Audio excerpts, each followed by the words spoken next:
Mesdames et messieurs, bonjour, bienvenue à votre magazine dominical d'analyse et de commentaires de l'actualité de la semaine sur Canal 2 International. Avant de vous présenter les invités et les sujets en débat ce dimanche, je vous suggère un tour d'horizon de l'actualité tel que traité par les journaux paraissant au Cameroun. C'est la revue de presse de Canal Presse. Bonjour. Les leaders ambazoniens sont dans la nasse. Mutation fait savoir que le président de la République virtuelle, Julius Ayuk-Tabé, et son gouvernement ont été arrêtés le 5 janvier au Nigeria. Et du coup, l'homme qui essaye en vain de diviser le Cameroun est dans de sales draps. L'arrestation des têtes de file du mouvement sécessionniste est un grand coup pour le président Paul Biya. Le quotidien Émergence indique que ces 10 leaders ont été capturés grâce à une synergie d'action entre les gouvernements camerounais et nigérians. Et le cocorico des tropiques de s'interroger, l'arrestation des leaders ambazoniens est-elle une piste de sortie de la crise anglophone? Le gouvernement camerounais reste cependant silencieux face à cette information qui reste selon lui une simple rumeur. Une nouvelle qui, une fois avérée, serait signe de trahison des proches collaborateurs de Julius Sissikou. Selon l'hebdomadaire Week-end, des dissensions internes au mouvement ainsi que la division du groupe ont permis de livrer les leaders du pays virtuel. Le président de la République visible quant à lui est sur tous les fronts avec la paix sociale qu'il préserve contre vents et marées, et pour la dépêche de midi, Paul Biya mérite le prix Nobel de la paix 2017. L'une des preuves du dynamisme du Cameroun, c'est l'inauguration de la base logistique continentale de la force en attente de l'Union africaine. Un atout dans la lutte pour le maintien de la paix et de la sécurité située à Douala. Bonne nouvelle relayée par Cameroun Tribune. L'équation fait la rétrospective de l'année 2017 en présentant les figures du gouvernement qui ont fait bouger la République. Ils sont plus ou moins jeunes, mais il y en a qui sont accrochés au pouvoir. Flèche d'Afrique qui suit ses papilles, qui considèrent la retraite comme un péché, ils ne répondent plus, mais ne lâchent rien du tout. Ils peuvent pourtant démissionner comme les militants de l'UNDP qui rejoignent les rangs du RDPC à Garoua. Sans détour, révèle que la gestion calamiteuse du parti de Bello Bouba Maïgari est la cause principale de ces démissions. La bonne nouvelle pour les 2,2 millions de personnes souffrant d'hépatite au Cameroun, c'est la baisse de moitié des prix des protocoles de traitement. Pour l'essentiel, la mesure prise par le ministre de la Santé publique rapproche davantage les patients du traitement. Ce qui ne résout pas le problème de couverture santé universelle, Notre Santé fait savoir que la seule réflexion sur ce dossier évoqué par le chef de l'État coûtera 1300 milliards de francs CFA. Des soucis qui trouveront solution en 2018 si l'on s'en tient à la caricature de signature. Peu importe le secteur d'activité, Paul Biya rassure, il y a des solutions à tous nos problèmes. Baromètre communautaire revient sur les grands chantiers dans lesquels le budget 2018 sera dirigé. La CAN 2019 nécessitera toutes les infrastructures requises, le budget d'investissement public avec. La relance économique est une préoccupation majeure pour les chefs d'État de la CEMAC. Tous émettent le vœu de voir leurs compatriotes animés par l'esprit patriotique pour la poursuite des grands projets, indique le financier d'Afrique.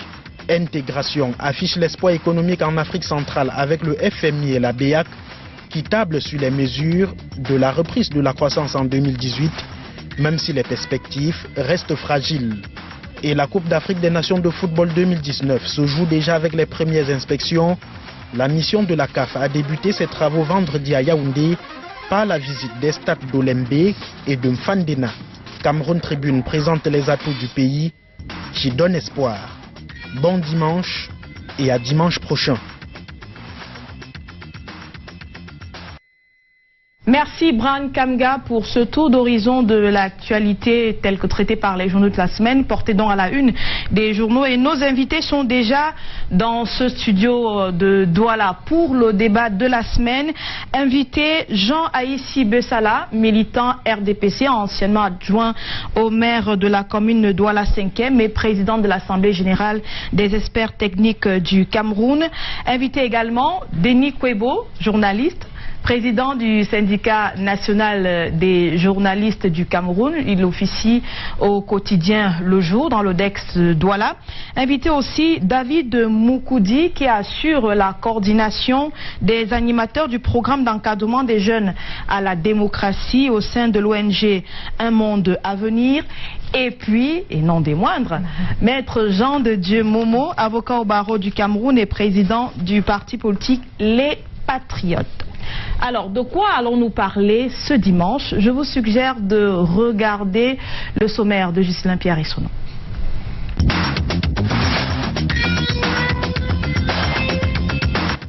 Comme on fait son lit, on se couche, cette maxime, je ne l'appliquerai point au cas camerounais dans sa diversité politique globale. Mais parlons un peu élection, un sujet qui sera sur toutes les lèvres en 2018. Maintenant que la tenue des scrutins a été annoncée par qui de droit, il s'agit maintenant que les acteurs se mettent au vert. Je parle de la préparation des 10 scrutins dont les préalables verbaux ont été réunis. L'annonce présidentielle a été faite. Le Parlement a adopté à hauteur de 50 milliards de francs CFA le budget des élections. Elections Cameroun et l'ECAM a passé des marchés à Cameroun Tribune, sauf ECAM. Dans ces conditions, Paul Biya lui-même ne prendra aucun risque de ne pas se porter candidat. Dans cette arène des acteurs, on a sous la main la classe de Paul Biya, mais aussi les nouveaux richissimes politiques camerounais. Cabral Libi, Akeremouna, Maurice Kamto, et la liste est loin d'être exhaustive. Tous ou presque affûtent leurs armes. Seule certitude, la présidentielle est en embuscade. Autre certitude, la présidentielle aura bien lieu, mais pas forcément les autres types d'élections. Allusion faite au parachèvement de la décentralisation qui convoque elle-même les conseils régionaux. C'est dans ce contexte qu'il importe de jouer avec les signes avant-coureurs d'une année électorale. Moi, militant en champion du Rassemblement démocratique du peuple camerounais RDPC, je vous assure que j'ai déjà des éléments de campagne. Je ne les ai pas volés, c'est Dieu qui m'a donné. C'est Dieu qui a permis que mon président candidat arrête Ayoub Tabi et compagnie et qu'il soit conduit quelque part. Le reste, on s'en fout, on verra après. L'urgence était que mon président candidat reste le grand maître de l'enjeu sécuritaire du Cameroun et des hommes qui y vivent. Les coups forts, Paul Biya, mon président candidat, en donne souvent, mais celui-là est très fort. Moi, militant en champion du RDPC, je vous dis aussi que Boko Haram agonise et que notre victoire s'annonce. Devant, je vois une projection économique. Enfin, si personne n'arrête mon candidat président, comme lui-même, il a arrêté Ayoub Tabi et compagnie. Cette émission est un rendez-vous hebdomadaire. Elle est diffusée en direct et simultanément sur Canal International, sur la radio Sud FM et sur la toile à l'adresse internet www.canal-international.net. Canal Presse, voici l'émission qui donne un sens à l'actualité. Bon appétit à tous.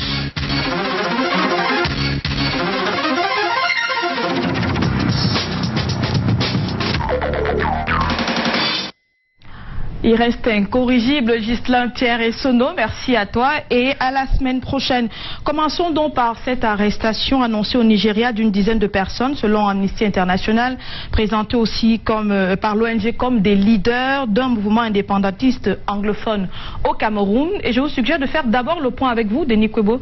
Qu'est-ce que vous savez concrètement de cette affaire? Peut-être que je sais à peu près ce que les autres personnes savent de l'affaire. Je salue d'abord les spectateurs du Canal Presse. Je ne suis pas revenu ici depuis très longtemps, peut-être parce que mon profil ne correspond plus aux objectifs. Les profils correspondent au sujet en débat, comme celui-ci. Je ne suis pas convaincu que c'est là qu'il s'agit. Je crois que lorsque la parole est trop forte, ça n'arrange pas souvent certains de vos invités. C'est pour ça que je ne suis pas venu depuis longtemps, mais je suis là. Donc j'aurai la liberté aujourd'hui de dire ce que j'ai dit depuis, et ça n'arrange pas beaucoup de personnes. Le 5 janvier, des leaders sécessionnistes camerounais ont été interpellés à Abuja, au Nigeria, à l'hôtel Nera. Ils avaient l'habitude de loger dans cet hôtel à l'époque. Ils ont été interpellés là-bas et c'est le moins qu'on puisse dire. Seulement le jour où on a travaillé sur ces questions-là depuis le début de l'affaire, ce qu'on n'a pas dit, c'était que ce n'est pas la première fois où Ayoub Tabi est interpellé par les autorités nigérianes. Il a été interpellé fin octobre dans lorsqu'il sortait d'un camp d'entraînement des sécessionnistes dans la commune du Tour. Il a été interpellé et retenu pendant 4 heures de temps. Et au bout de 4 heures de rétention à Calabar, il a insisté qu'ils étaient venus en tant qu'exilés au Nigeria rencontrer leurs compatriotes réfugiés qui venaient par vague de la région du sud-ouest et de la région du nord-ouest. Après avoir insisté sur cette raison de leur présence sur la commune du Tour, ils ont été relâchés. Et depuis lors, les autorités nigérianes qui avaient été saisies par les autorités camerounaises cherchaient les éléments juridiques pouvant justifier un certain nombre d'actions. Le 31 décembre, on a interpellé 39 activistes, dont 2 rebelles du Delta en formation près de la capitale de Taraba State. Et ils ont, les personnes interpellées ont clairement indiqué qu'elles étaient en relation avec le chef militaire du gouvernement intérimaire de l'État virtuel de la République virtuelle d'Amazonie. À ce moment-là, les autorités nigériennes avaient une raison suffisante, en plus du mandat d'arrêt international émis contre 15 activistes anglophones. Ils ont été interpellés. Le reste, on a entendu beaucoup de choses se dire autour, mais ce n'est pas mon rôle en tant que journaliste de devenir acteur d'une spéculation nationale autour des actes de droit posés par les autorités nigérianes. J'aurais bien pu glisser, parce que quand on présentait ex-qualité, il y a quand même des choses que nous disons. Les journalistes ne sont pas nécessairement des sources d'information. Les journalistes vont à la source d'information. Lorsqu'il y a des événements qui se produisent, notre rôle, c'est de relayer ces événements-là en prenant toutes les précautions professionnelles d'usage. Mais il se pourrait que ces derniers temps-ci, on se mette aux avant-postes avec des interrogations qui fusent les interrogations de personnes qui mangent du beignet dans un quartier. Ce n'est pas à nous d'exiger des tas de choses, d'exiger des justifications, d'exiger des preuves de ci ou ça. Si quelqu'un est interpellé et gardé au secret, le journaliste dit qu'il est interpellé et gardé au secret. C'est bien compris. Il y a d'autres personnes, d'autres qualités, il y a des avocats. Et d'autres comme justement Maître Jean de Dieu Momo qui est sur ce plateau. Le reste du boulot qui n'est pas le boulot d'un journaliste. Merci. Et c'est à lui que je vais poser la question, Denis Kwebo, tout en rappelant qu'il est interdit, vous le savez, de faire l'apologie de la sécession, même du fédéralisme par voie de médias au Cameroun, de tout crime. Donc, Maître Jean de Dieu Momo, c'était juste une précision. Alors, est-ce que vous vous attendiez à des clarifications autour de ces arrestations? Si oui, de la part de qui? Oui, je pense que c'est une situation floue, en général. Bon, je saute le fait que quand on me pose la question, on me canalise sur le fait que on ne doit pas faire l'apologie. Non, c'est pour tout le monde, c'est pour camper le débat et pour rappeler à tout le monde dans quelles conditions on le fait, Maître Jean de Dieu. À cet égard, le fédéralisme n'est pas un crime du tout. C'est une forme de gouvernement comme la forme centralisée actuelle. Exact. Donc c'est pas un crime, ni un délit, ni quelque chose d'interdit.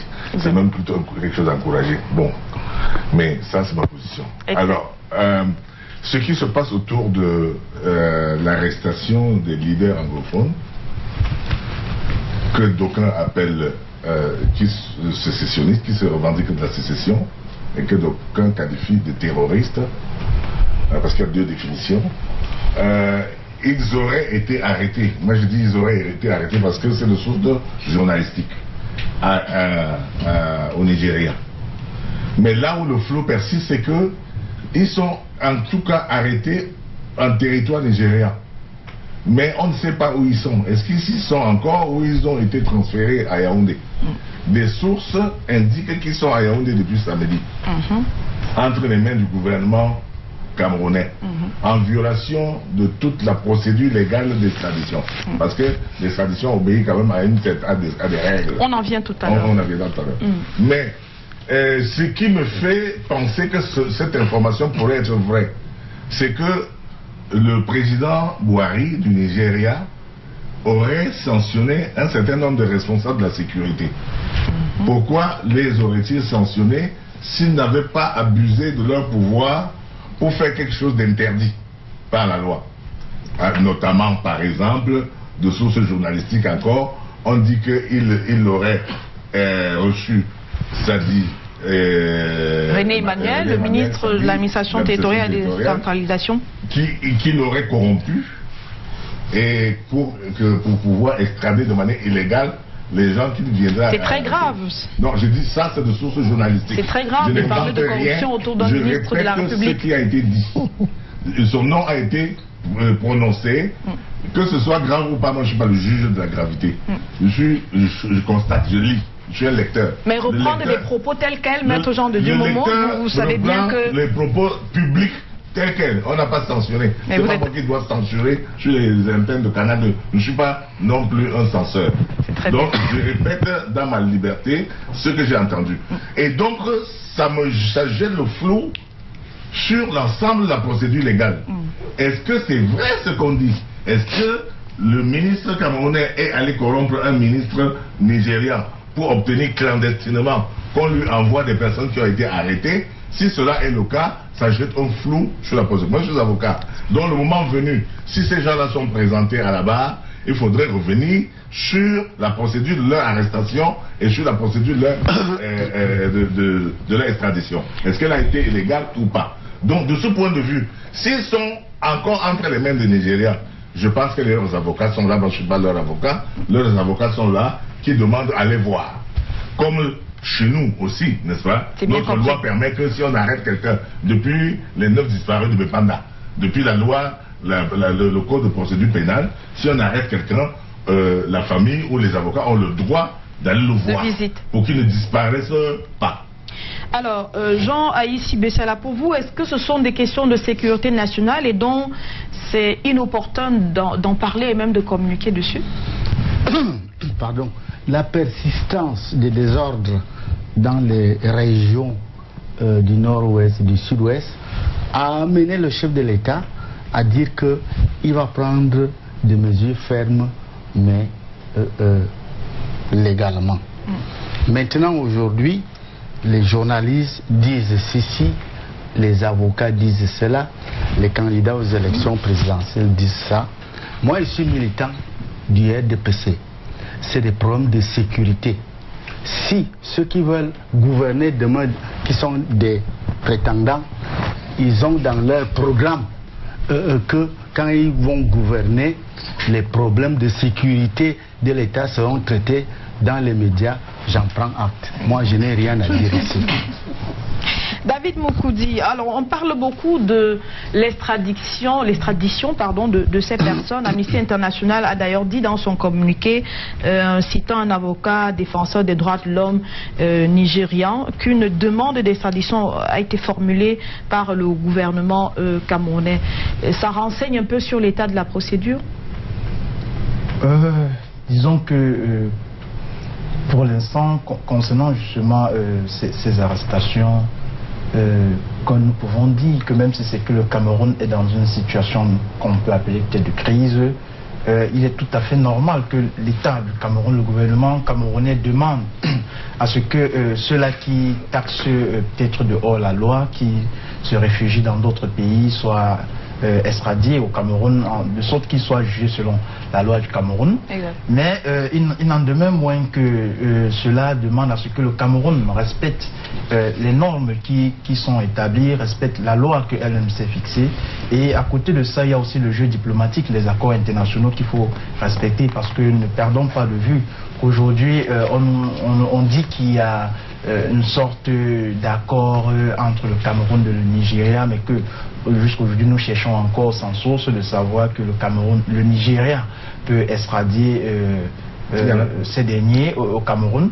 Il n'y en a pas, justement, jusqu'aujourd'hui on n'a pas trouvé, et même si, du moins, même quand bien même il n'y en a pas, le pays demandeur peut recevoir justement du pays d'accueil l'extradition de ses concitoyens qui auraient causé un acte de sécessionnisme ou de terrorisme Mais à côté de ça, on regarde encore d'autres aspects tels que est-ce que le Cameroun, au jour d'aujourd'hui, a réussi à abolir quelque chose comme la peine de mort, dont on n'est pas certain, voyant comment cette crise se déroule depuis un certain temps. Le Cameroun peine à régler ce problème. Et comment est-ce que même on traite ceux qui sont arrêtés? Alors on peut se dire qu'il y a de fortes chances que ce que nous sommes en train de dire aujourd'hui de l'extradition ne soit pas encore une chose possible, même au vu des accords qui existent. D'accord. Maître Jean de Dumomo, juste on rappelle, c'est quoi les conditions pour une extradition dans un contexte pareil? D'abord, la principale condition,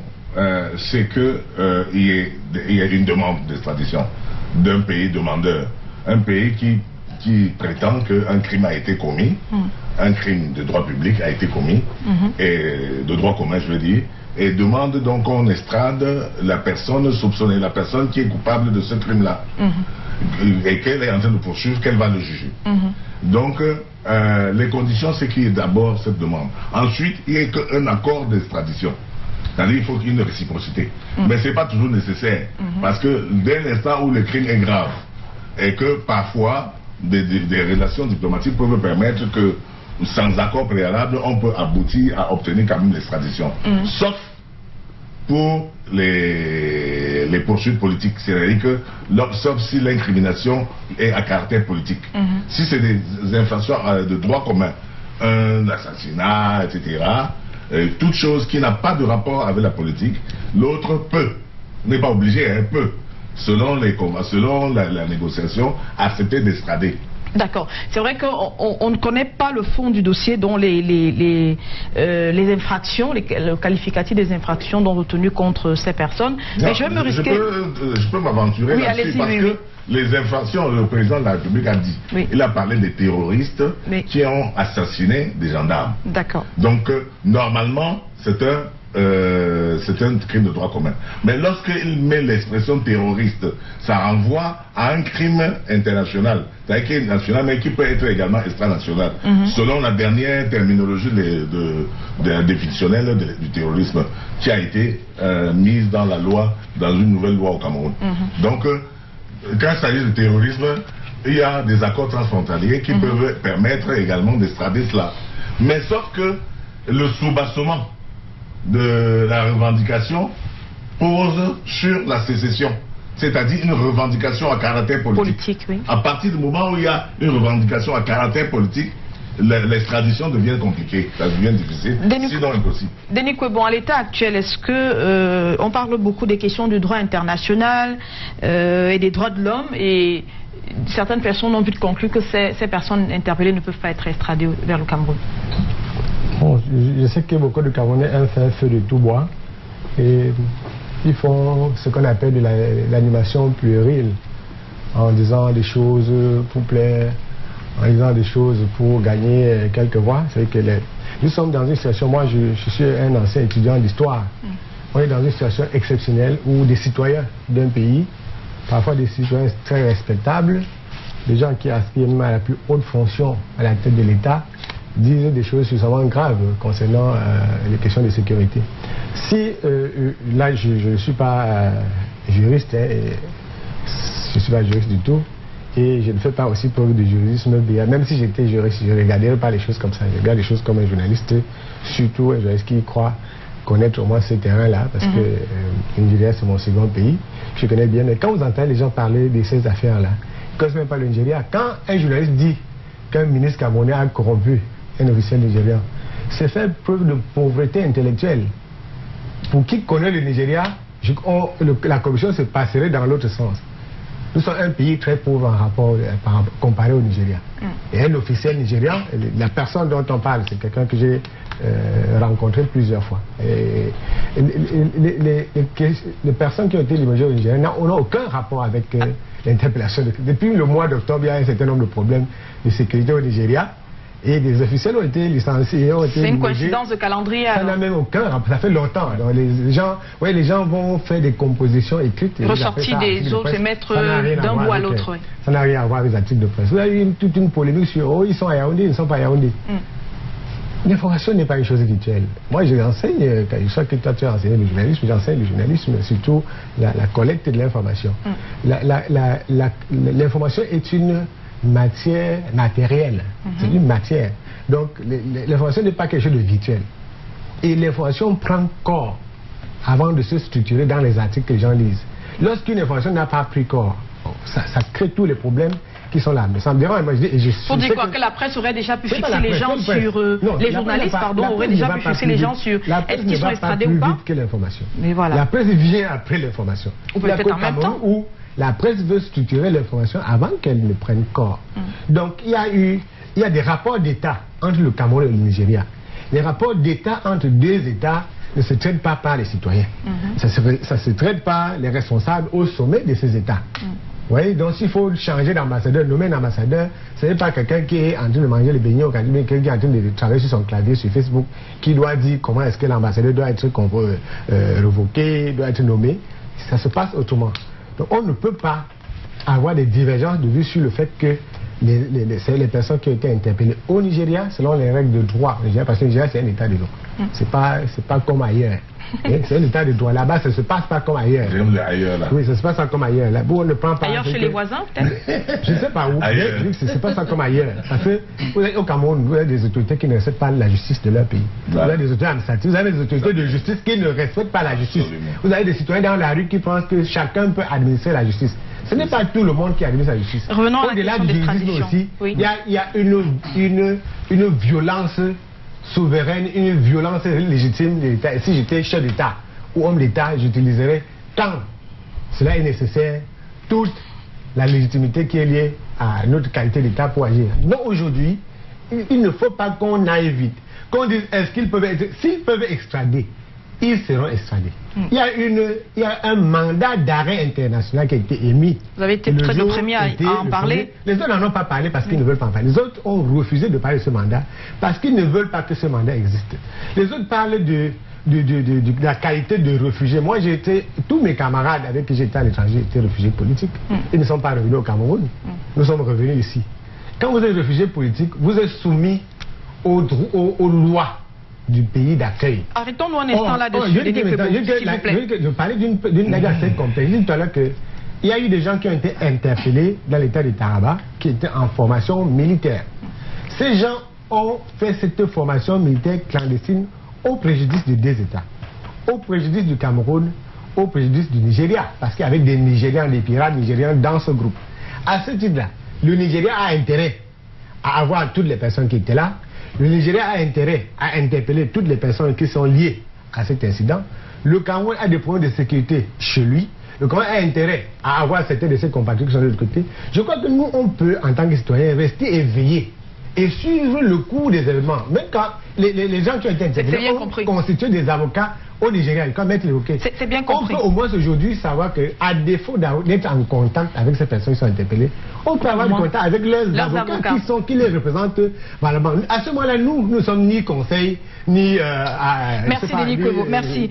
Alors, monsieur Aïssi Bossala, on parle de la qualité de réfugiés, de certaines de ces personnes arrêtées. On parle aussi des Américains, des gens qui ont la nationalité nigériane, parfois même sud-africaine. Est-ce que tous ces éléments-là évoqués ne compliquent pas un peu plus un process qui est à l'origine présenté comme simple, si on s'en tient au fait que le Southern Cameroon National Congress, le SCNC, est un mouvement interdit au Cameroun, déclaré illégal et terroriste par le gouvernement?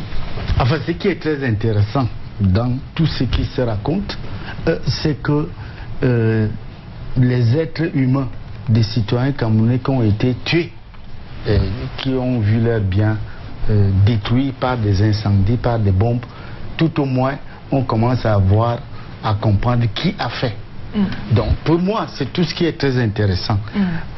Si il s'avérerait que les deuils, les familles endeuillées, enfin ils voient qui a commis ces crimes, c'est une très bonne chose. C'est une présomption aussi, parce qu'il va falloir passer devant un tribunal pour établir que c'est vraiment les gens qui ont... Je ne suis pas un avocat, je dis que si moi j'ai perdu quelqu'un dans ces tueries, je ne raisonnerai pas comme ça. Maître Jean Momo. Bon, mon frère ici, il se met dans la peau de la victime. Je pense qu'en toute chose, il faut rester légaliste. Qu'il invoque l'avocat, oui, moi je préfère être légaliste. Et dit que dans les conditions d'extradition, il y a le fait que, comme je vous ai dit, qu'il ne soit pas poursuivi pour un motif politique. Et généralement, les réfugiés politiques, les réfugiés disent qu'ils ont fui leur pays parce qu'ils ont subi une répression politique. Et donc, à partir de ce moment, lorsqu'on est réfugié politique, on ne peut pas revenir dans son pays, on ne peut pas vous extrader dans votre pays. Deuxièmement, si l'infraction est une peine, comme il dit, si j'ai perdu des gens, je ne réfléchirai pas comme ça. Si l'infraction doit être punie d'une peine de mort, et la peine de mort au Cameroun n'a pas été abolie, même si ils sont plus exécutés, oui. Même si, mais on peut les condamnés ne sont plus exécutés. Oui, mais c'est la magnanimité. C'est-à-dire, c'est parce que le roi veut. Sinon, dans la loi... Ça reste l'épée de Damoclès sur la tête des condamnés. Donc, tant que ça reste l'épée de Damoclès, c'est une condition pour refuser l'extradition. C'est-à-dire que l'État, généralement l'État requis, peut refuser à l'État requérant de lui envoyer la personne s'il risque une peine de mort une fois chez lui. Et donc, s'agissant des réfugiés, un réfugié ne peut pas être renvoyé chez lui. Nous avons eu le cas ici où les autorités camerounaises, enfin, je ne peux pas dire les autorités camerounaises, où un fonctionnaire camerounais a arrêté un réfugié équato-guinéen et a renvoyé là-bas. Nous savons qu'il a été puni sérieusement et que l'affaire a fait beaucoup de bruit. Donc les réfugiés ont un statut particulier. Ils sont sous la protection du Haut Commissariat aux réfugiés. Donc ils sont sous la protection des Nations Unies. Même quand ces réfugiés se donnent à des actes politiques sur le terrain qui les accueille, sur le pays qui les accueille, dans le pays qui les accueille, pardon. Ils peuvent être punis dans le pays où il y a un Camerounais réfugié politique en France que vous connaissez très bien. Théou, qui a écrit Bertrand Théou. Bertrand Théou a été condamné en France parce qu'il a pris des licences, il a aspergé dans les locaux d'une mairie, il disait qu'il était maltraité, il est en prison. On ne peut pas dire que parce que vous êtes j'ai lu dans les journaux que tel est réfugié politique, on ne peut pas l'interdire. On peut vous juger là-bas, on peut vous condamner là-bas, on peut vous garder là-bas. Je passais justement, c'est vrai ce qu'il dit, parce que si le Nigérian estime qu'ils ont violé son ordre public interne, il est libre de les poursuivre de ce chef-là. Mais les extrader pour envoyer au Cameroun, alors qu'ils sont des réfugiés. D'abord, il faut noter qu'on n'extrade pas un national. Donc ceux qui ont eu la nationalité nigériane ne peuvent pas être extradés, puisqu'ils ont perdu la nationalité. Et ceux qui ont d'autres nationalités comme américaines, sud-africaines, ne peuvent pas être extradés. D'accord. On ne peut pas extrader un étranger vers un autre pays. Il faut l'extrader plutôt vers son pays. Et ceux qui réclament une nationalité d'un pays virtuel dont ils ont proclamé l'indépendance, et que je ne veux pas citer. Bon, non, disons que ceux qui réclament la nationalité ambazonienne, l'Amazonie n'est pas reconnue comme État dans les Nations Unies. Ils ne peuvent donc pas avoir un passeport ambazonien. Donc ils sont extradés ou pas? Ils sont jugés par le Cameroun? Disons que pour la plupart, ils sont réfugiés. Je parle de Boebek, qui est aux États-Unis. Je parle de mon confrère Bobga Amoni, qui a fui les événements. On en vient récemment. Et qui est parti demander refuge là-bas. Donc la plupart de ceux qui ont fui, et ils sont des dizaines de milliers là aujourd'hui, ont demandé refuge ailleurs. Parce que si vous fuyez votre pays à cause de la politique, pour que vous soyez accueillis là-bas, vous devez prouver qu'effectivement, ceux-là ont prouvé qu'ils fuient l'oppression ici. Et donc, on les accueille là-bas. Les Nations Unies ont un fonds pour pouvoir accueillir ces gens-là. Or, vous ne pouvez pas partir et ne pas profiter de cela. D'accord. La seule condition, c'est que vous ne rentrez plus jamais chez vous. Tant que ce régime est là. Vous ne revenez que quand le régime a été changé ou renversé. Alors, David Mokodi, Amnesty International dit craindre les tortures et autres violations des droits de l'homme. Est-ce que dans le cas d'espèce, ça se comprend qu'on puisse donner cours à ce type d'interpellation? Oui, ça se comprend très bien. Je le disais tout à l'heure qu'il n'y a qu'à regarder comment est-ce que cette crise est gérée depuis qu'elle a commencé.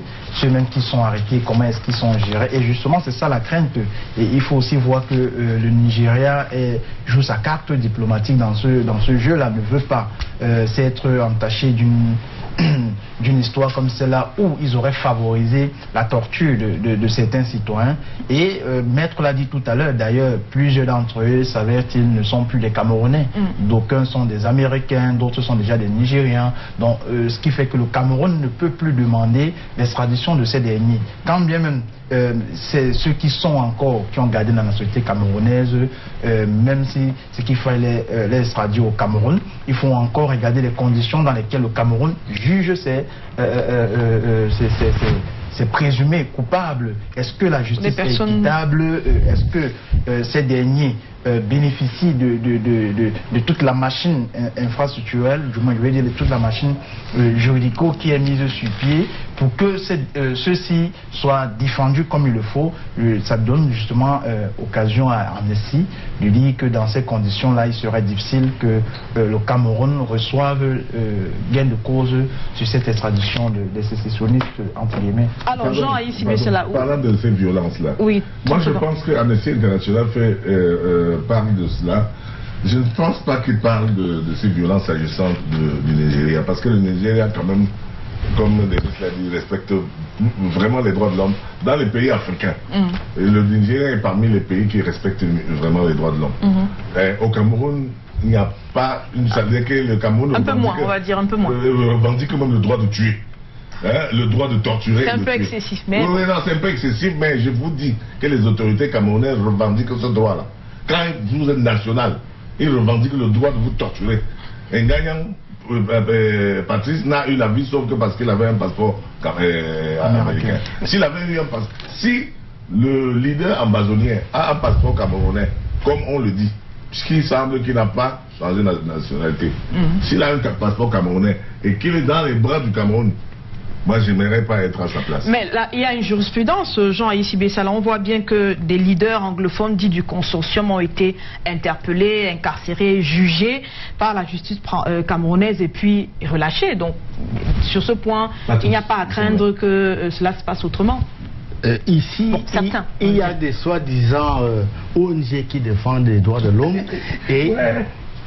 Je peux parler? Oui, allez-y. Non, je ne m'adresse pas à toi, je m'adresse à mon voisin parce qu'il est... Merci, Président. Il représente ONG. Merci, Président, parce que vous déclinez le programme que vous allez appliquer quand vous serez président de la République. Mais je voudrais dire que c'est dommage, chers citoyens, que vous entendez comment des techniciens de droit de l'homme ou avocats démontrent qu'au Cameroun, si il y a un bandit quelque part à côté de vous, il vous tue, il pille, il prend la nationalité d'un pays voisin, il est sauvé. C'est ça qui m'effare. C'est comment est-ce que c'est possible? Les Camerounais qui ont été tués, qui ont perdu des biens, les enfants ne sont pas allés à l'école, ils ne sont pas des êtres humains à défendre. C'est tout ce que je peux dire. Jean de Dieu Momo, comme pour dire, quelle que soit la nationalité, il va bien falloir que quelqu'un paye pour les crimes qui ont été commis. Et s'il est avéré que ce sont ces gens, ils doivent payer. Absolument, s'ils sont Camerounais. Nous parlons de droit, nous ne parlons pas de sentiments. Moi, je ne suis pas au mur de lamentation. Ça se trouve là-bas du côté de Jérusalem. Je suis ici dans le droit pur, simple, brutal. C'est-à-dire dans sa nudité. Que ça vous plaise ou non, on dit que le droit est aveugle. Et la loi est un peu dure. Et la loi est dure, mais c'est la loi. Sauf que les administrateurs du Cameroun n'ont pas le droit. Je suis en train de faire l'apologie. Je suis en train de dire que... Laisse tomber ça. Bon, vous voulez que... Allez-y, pardon, terminez. Non, allez-y. Je mente alors. Terminez dans votre droit, s'il vous plaît. Et c'est moi qui mente. Non, vous ne mentez pas. Mais alors, vous êtes sentimental. Non, vous ne voulez pas appliquer la loi. Les sentiments humains, c'est quoi les droits de l'homme? Bon, la loi dit que quoi? Vous m'avez posé la question sur l'extradition. C'est pas moi, je ne vous ai pas posé des questions. Je lui ai posé les questions et il a répondu. Les gens ont commis le crime. Vous avez déjà arrêté ces personnes. On dit que ceux qui sont arrêtés sont les commanditaires. Ils n'étaient pas sur le terrain lorsque le crime a été commis. Ceux qui ont commis le crime sont encore là. Ou peut-être une partie. En tout cas, ils sont sur le terrain. Et parfois, ils sont jugés pour les mêmes peines, non? Oui. Mais on dit que si ceux qui sont sur le terrain ont commis le crime, c'est parce que les commanditaires sont ceux qu'on a arrêtés et qui sont des leaders. Que c'est eux qui sponsorisent, c'est eux qui donnent l'argent. Donc ils sont aussi coupables que ceux qui ont en coaction. D'accord? Moi je dis maintenant que, en tant que l'homme de droit, il faut d'abord, lorsqu'on a été arrêté à l'étranger, que les accords existent. Les accords diplomatiques, monsieur, ici, vous avez... Non, je ne suis pas plaignant. Non, je ne suis pas plaignant. Mais vous avez... Non, argumenter, expliquer aux téléspectateurs, pas moi. Non. Oui. Donc, quelqu'un qui a quand même... c'est un élu. Élu du peuple. Vous ne pouvez pas marcher sur la loi parce qu'elle vous plaît ou parce qu'elle vous déplaît. C'est sur les hommes que vous devez marquer. Si vous voulez bien, on termine sur cette question, je vous en prie. On doit condamner ceux qui ont tué de part et d'autre. On doit condamner ceux qui ont tué. Que ce soit les militaires ou que ce soit les civils. Personne n'a le permis de tuer. Mais il y a une dimension sentimentale qu'il ne faut pas mettre de côté, c'est ce que Jean Aïssi Bessala dit. Je veux bien être sentimental, mais je ne peux pas dire ce que la loi ne dit pas. La loi dit que si on arrête quelqu'un à l'étranger, il y a une procédure à suivre. C'est ça que je décline ici et que M.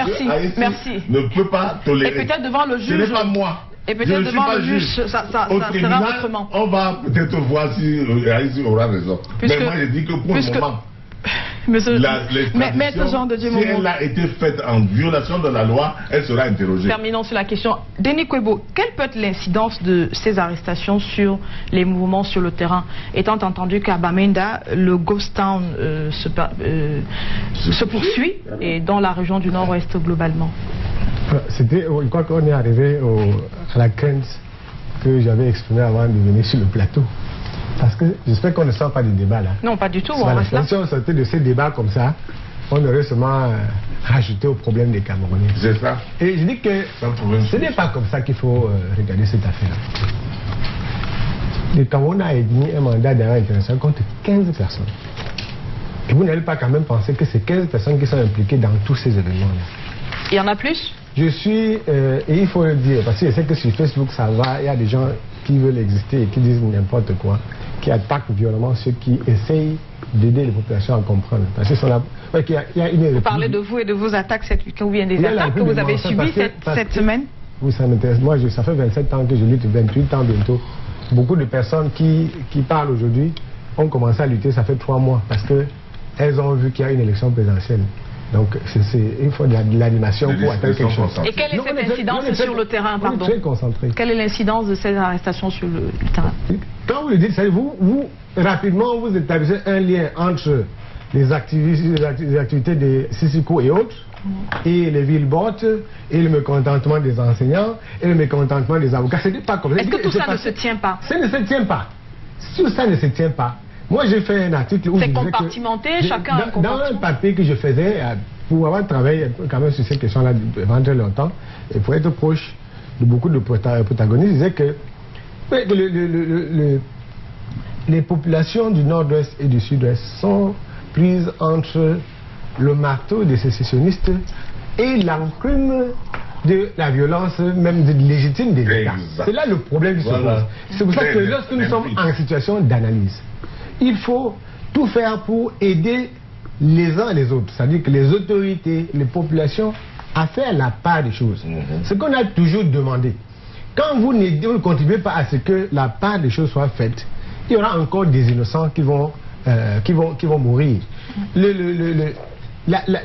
Si on s'en tient au rôle joué par les personnes qui ont été interpellées, la simple interpellation, les Camerounais en parlent parce qu'on leur a dit qu'ils ont été interpellés. Ce n'est pas la première fois. Ils ont d'abord été interpellés. Ça, vous l'avez dit. Et je sais qu'il y a des gens qui savaient qu'ils ont été interpellés. Et ces personnes-là ont intérêt à ce que personne ne sache au Cameroun qu'ils ont été interpellés. Parce qu'on se comporte comme si c'est de droit que vous installez dans un pays, vous donnez des ordres alors que vous êtes des réfugiés politiques. Moi, je sais comment on devient réfugié politique. J'ai souvent refusé d'être réfugié politique. Quand vous êtes réfugié politique, il y a des obligations. Moi aussi. En tant que réfugié. Quand vous avez ces obligations-là, par exemple, vous ne pouvez pas vous installer sur un territoire comme celui du Nigeria et organiser des mouvements au Cameroun, c'est interdit. Donc c'est illégal. Mais vous le dites, est-ce que ça se tient donc si c'est des gens qui organisent des mouvements sur le Cameroun? Est-ce que ça va donc s'arrêter? Pour ceux qui suivent les voix sur le terrain, depuis le 5 janvier, tous les activistes, et là je l'ai dit sur ma page Facebook pour passer au débat, tous ont quitté la scène. Tout le monde s'est rangé. Au Nigeria, les gens qui se réclament du gouvernement intérimaire ne se promènent plus. Chacun est à l'abri. Parce que le Nigeria laissait faire, les gens laissaient faire pour savoir qui fait quoi, pour les prendre. J'ai lu à une d'un journal que, en interpellant ces gens, d'abord c'est illégal, ça peut être illégal. Le fait est que, depuis leur interpellation, la donne change. Ces gens qu'on a interpellés ont sabordé et saboté la lutte légitime des leaders anglophones. Il y avait une lutte politique avec des revendications claires et nettes, revendications sociales, et le gouvernement n'avait pas osé taxer ces gens à ce moment de terroristes. Parce que ce sont les personnes qu'on a interpellées là qui font, je n'ai pas vu de dire des choses qui vont choquer les gens, qui font du clientélisme au nom de la lutte du peuple. Et c'est donc bon que, et là on a toujours dit, si des gens sont en train de faire une guerre par procuration, on les met hors d'état de nuit et on rentre. Il faut savoir que le problème qui est là sur le terrain n'a rien à voir avec ces gens. Sauf que ces gens étaient en train de faire de l'usure sur le problème à partir étranger. Une fois qu'ils ont mis aux arrêts, on peut revenir à une situation politiquement gérable. Ça ne veut pas dire que tout va s'arrêter. Il y a des grèves, il y a des villes mortes. Il y a une autorité qui est établie au Cameroun. Cette autorité a obligation morale d'aller au sud-ouest, au nord-ouest, soit personnellement, soit par personne interposée, dire aux populations, ok, je crois que cette affaire-ci a duré, nous avons compris qu'il y a un problème, venez, parlons du problème, parce qu'on peut parler avec ceux qui sont en train de mener une lutte politique légitime dans un cadre républicain. Si les autres sont en train de faire la guerre au Nigeria, à partir du Nigeria, le problème est réglé puisqu'on les a interpellés. Mais il faut, si on ne dialogue pas avec ceux qui sont ici, sur le terrain, les autres vont se regrouper parce qu'ils vendent de l'asile politique, ils vendent de tas de choses, ils vont faire de l'activité sur Facebook et sur WhatsApp. Maître Jean Dumomo, ça recentre le débat sur les questions de départ. Oui, je crois que effectivement il faut centrer cette question parce que ça vole vraiment dans tous les sens, y compris les rapports du président de la République qu'on donne au président de la République, parce que le président de la République il fait un mélange de genres. Je crois qu'il faut repartir dans les fondations de cette histoire. Nous avons un camp qui revendique le mal-être. C'est-à-dire que le mal-être, ils vivent mal. C'est d'abord corporatiste, etc. Y compris mon C'est des gens qu'on a vus dans la rue avec les plaques demandant l'éducation, demandant la santé, demandant la décentralisation. Leur leader est en prison à Yaoundé. Il n'a pas été libéré. Celui qui a lancé le mot d'ordre à l'appel, Mancho Bibissi. Mancho Bibissi, c'est leur leader. On a vu, on appelle le leader le Corfu leader. Parce que c'est lui qui me promenait avec son cercueil pour dire qu'il n'y a pas l'eau, il n'y a pas à manger. Vous parlez même de quoi? Donc, il y a ceux-là. Il y a ceux qui ont dit que, écoutez, la vérité, c'est que la mauvaise gouvernance de Yaoundé procède de sa centralisation, de l'extrême centralisation.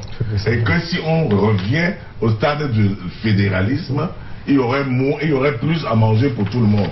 Tout ne sera plus centralisé à Yaoundé parce que dès le départ, on aura partagé pour le budget à tous les États fédérés. Chacun pourra gérer sa quote-part. Il y a ceux-là. Maintenant, le troisième, l'extrême, n'est venu que comme une mauvaise graine. Et vous classez les enseignants et les avocats dans quel chapitre? Dans la revendication du bien-être. Ils voulaient le bien-être. Les avocats, ils voulaient quoi? Au départ, qu'on change, qu'on traduise l'OADA en anglais. Ça dit vraiment c'était le minimum qu'ils pouvaient demander. Qu'on traduise, ça dit qu'ils n'avaient même pas besoin de demander qu'on le fasse. Qu'on traduise l'OADA en anglais et qu'on dise, parce qu'il y a un article de l'OADA qui dit que la langue de l'OADA c'est le français. Et donc avec ça on ne traduisait pas. Du coup on leur a donné raison puisqu'on a traduit. Mais sauf que pour leur donner raison, vous savez que du côté anglophone, ils n'ont pas la même éducation que nous. Ils parlent là-bas according to the law. Donc ils respectent la loi. Ils respectent les hommes de loi. Or, ils ont vu massacrer les hommes de loi. L'avocat là-bas s'appelle My Law. On appelle le juge My Law et on appelle aussi l'avocat My Law. C'est-à-dire comme on dit Dieu, mon Dieu. parce que c'est le sauveur. On a vu des avocats être maltraités par les gens et le ministre Esso le ministre Esso a encouragé cela. Et donc, voilà l'essence qui a fait brûler tout. Les gens ont dit, mais comment? Si vous venez jusqu'à frapper nos avocats, nos gens de l'ordre, alors qui va nous protéger? Et c'est comme ça que la revendication est partie sur les revendications du bien-être et le fédéralisme. Maintenant, comme le fédéralisme a été introduit dans la revendication, les extrêmes qui existaient quand même depuis 1990. Et donc fait partie Maître Harmony Bobga d'ailleurs. Non, Harmony Bobga ne faisait pas partie des extrêmes. Ni le parlementaire là. Le parlementaire qui a démissionné. Ayapol Virban ne faisait pas partie. Harmony, c'est mon ami. Il ne faisait pas partie. Pourtant, donc, sur ce même plateau, Maître Jean de Dieu Momo, c'est Maître Harmony Bobga qui a été le premier à définir ou bien à dénoncer pleinement l'une des revendications comme celle d'avoir la sécession dans le Cameroun. Ça, c'est après. Ça, c'est le moment où ça s'est exacerbé. Rappelez-vous ce que Virban dit à l'Assemblée nationale. Il dit que le traitement que vous avez infligé aux populations de Bouya et du nord-ouest, du sud-ouest et du nord, on a vu des enfants qui étaient traînés dans la boue. Et que la condamnation, il n'y a pas une quoi, est plutôt en train d'exacerber et de donner des raisons aux sécessionnistes. Et donc ça a fait que le rang des sécessionnistes a gonflé. Tant et si bien que tout le monde est presque sécessionniste. C'est bien compris. Avant, Bobga n'était pas sécessionniste. On en vient tout de suite. Alors, ni Virban est devenu sécessionniste. Jean-Aïssi Bessala, est-ce que l'arrestation peut résoudre dans le problème? Et si on recentre le débat sur les revendications de départ, est-ce qu'on peut, à la lumière de ce que le président de la République a dit le 31 décembre, par là d'un dialogue qu'il va falloir continuer à mener dans ces régions-là, est-ce qu'on peut se dire que 2018 verra la fin de ce mouvement? Mon village natal est à 30 km de Yaoundé. Quand il pleut, je ne peux pas passer avec ma vieille voiture. Vous n'avez pas de route. Et donc, vous ne partez pas le pavé également? Le mal-être, le mal-vivre n'est pas que dans telle région. C'est l'ensemble du Cameroun. C'est pour cela qu'il me vient toujours de dire que ceux qui nous gouvernent disent que c'est en 2035 que le Cameroun sera à la porte de l'industrialisation. Vous voulez dire quelque chose? Il a parlé de l'émergence, allez-y. Mais il est quoi mon... Mais croisez les bras, maître, que je termine. Vous perdez votre temps à parler. Non, si je perds, je lève les bras. Non, il faut respecter le temps de parole des uns et des autres. Allez-y, non, allez-y. il ne respecte pas. Je dis donc que le problème anglophone n'est pas ce que j'entends là. C'est-à-dire toutes les zones du Cameroun ont des problèmes d'industrialisation, de développement d'eau, d'électricité. D'accord. Cependant, le peu qui a été énoncé, les professeurs, les enseignants, les avocats, ils ont eu réponse des fois plus que ce qu'ils ont revendiqué. Maintenant, vous dites que est-ce que ça veut... Non, le chef de l'État a dit dans son discours de fin d'année, début d'année, il a dit qu'on va régler tel problème. Nous sommes aujourd'hui, on revient comme s'il n'a pas intervenu. Vous voulez que je dise quoi? Le chef de l'État a dit que voici ce qui va se passer. Maintenant, si des candidats à la présidence de la République trouvent que ce que leur concurrent a dit est peu, c'est leur droit de dire. Moi, je ne peux rien dire d'autre. Merci. Jean de Dieu, vous vous exprimez déçu comme candidat tout à l'heure. David Moukoudi, on parle de... ma candidature. Peut-être que ce plateau comme le ferait. Non, moi je ne suis pas encore candidat. Merci. Parce que mon parti n'a pas encore désigné. On en vient s'il vous plaît. On en vient dans la deuxième partie de ce débat. Permettez que je pose la question à David Moukoudi au sujet de Maître Harmony Bobga, qui est donc annoncé à la tête du mouvement après les arrestations de la semaine dernière. Est-ce que Maître Jean de Dieu Momo a parlé de lui tout à l'heure comme quelqu'un qui était modéré au départ et qui s'est peut-être radicalisé avec la tournure que les événements prenaient. Est-ce que ça augure des choses dans la coopération, dans l'ouverture au dialogue d'un mouvement comme celui-là avec quelqu'un comme lui à la tête maintenant? Vous savez, je vais d'abord peut-être répondre pour dire ce que monsieur le maire a dit tout à l'heure, le mal-vivre, il est général.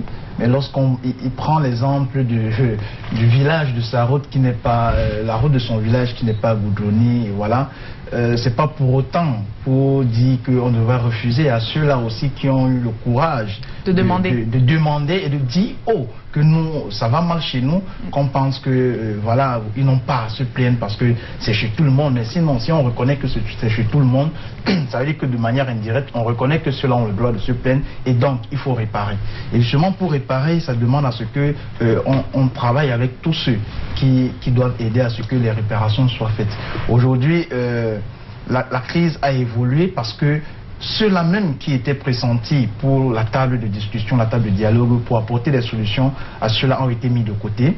Et aujourd'hui, la tendance qui est là et telle qu'on le voit, si ça se poursuit encore avec ceux qui ont été arrêtés au Nigeria, c'est qu'on risque de voir qu'au lieu que les tensions se calment et qu'on revient à de bons sentiments, on risque justement de voir un climat de tension qui va augmenter. Et il y a de fortes chances que la troisième classe, comme Maître l'a dit tout à l'heure, soit c'est-à-dire celle des sécessionnistes, soit encore plus radical. Les radicaux justement augmentent encore, il y a de fortes chances. Et justement pour que cela n'arrive pas, je crois que le Cameroun gagnerait à ce que ceux qui sont arrêtés, c'est vrai, qu'ils reviennent au Cameroun, si possible, mais pas pour être dans une cellule.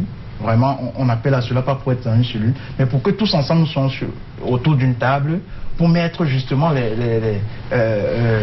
le sujet pour en discuter, parce que ça ne va servir à rien qu'on les arrête et qu'on aille se chercher peut-être d'autres représentants qui n'ont rien à voir avec ceux-là qui ont des revendications fondamentales. Et pour ma part, ça ne va pas aider le Cameroun à arranger le problème pour l'instant. Denis Kwebon, on en revient à la question du dialogue, ou de la forme du dialogue, ou de la qualité du dialogue, qui est jusqu'ici contesté par d'autres personnes qui auraient bien aimé que tout le monde soit partie prenante. Le CPV parle d'un dialogue inclusif, d'où se dégageraient des solutions à cette crise qui finalement perdure. Oui, j'aimerais quand même dire un mot sur cette affaire du dialogue. Quand je commence par ce qui s'est passé à la tête de soi-disant gouvernement intérimaire de l'Ambazonie, on a interpellé les leaders. Et rapidement, on ne sait pas comment il y a eu un conclave. Il n'y a jamais eu de conclave. Sur Facebook, on a annoncé le nom du nouveau président ambazonien. C'est une institution de rente. Ça n'a rien à voir avec la revendication. Ce n'est pas comme ça qu'un mouvement dit révolutionnaire s'organise, se structure et fonctionne. La preuve, les gens ont dit que Ayub Tabé aurait été trahi. Quand on voit un leader sécessionniste qui utilise WhatsApp, qui est sur les médias internationaux, qui parle, qui montre ses véhicules, qui montre ses enfants dans un jardin étranger, ça n'a rien à voir avec la guerre. Parce que la guerre, il faut demander à Ougil Massaga si dans le maquis on mangeait autre chose que la canne à sucre. On ne mange pas le camembert quand on fait la guerre. Ça, il faut oublier cette affaire.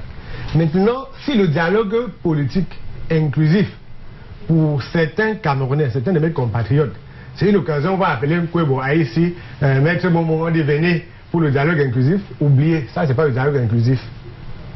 C'est-à-dire que si vous concevez le dialogue en termes de votre participation à vous à un dialogue, vous n'êtes pas en train de parler de la participation de tout le monde ou des personnes qui ont qualité. Nous sommes quand même 22 millions. Je ne sais pas quelle est la salle au Cameroun qui va accueillir 22 millions de personnes. Il y a eu la tripartite. La seule bagarre de la tripartite, c'était qui aura les PDM, qui sera le leader de l'opposition, qui sera quoi. Ce n'est pas comme ça. On a vu la conférence nationale dans d'autres pays en même temps. Et qui ont les résultats n'ont jamais résolu le problème de ces pays. Il y a eu au Congo. Regardez le Congo. Les résultats sont plus probants que au Congo. À RDC, la conférence nationale. Mais il y a d'autres pays qui ont trouvé, qui ont un meilleur sentiment. Non, je viens. Meilleur résultat des Ici au Cameroun, si vous prenez seulement le nord de ce sud, prenons d'abord la zone trouble. Il y a les représentants légitimes de ce peuple-là. Et ces représentants légitimes-là sont tous sauf ceux que vous voulez présenter. C'est-à-dire vous, c'est-à-dire ceux qui viennent parler sur les médias. On a vu, il y a un activisme sur le terrain, il y a des éléments sur le terrain. Pour ceux qui y sont allés, et je condamne aussi ceux qui viennent des États-Unis ou bien de France pour dire qu'ils ont fait le tour de la question anglophone. Vous ne pouvez pas aller faire 5 jours en zone anglophone, dire que vous avez parcouru la zone anglophone. C'est que vous n'êtes pas parti là-bas. Si vous êtes parti de Kumba pour Mondemba, vous allez comprendre qu'en une semaine, on n'a pas fait le nord-ouest et le sud-ouest.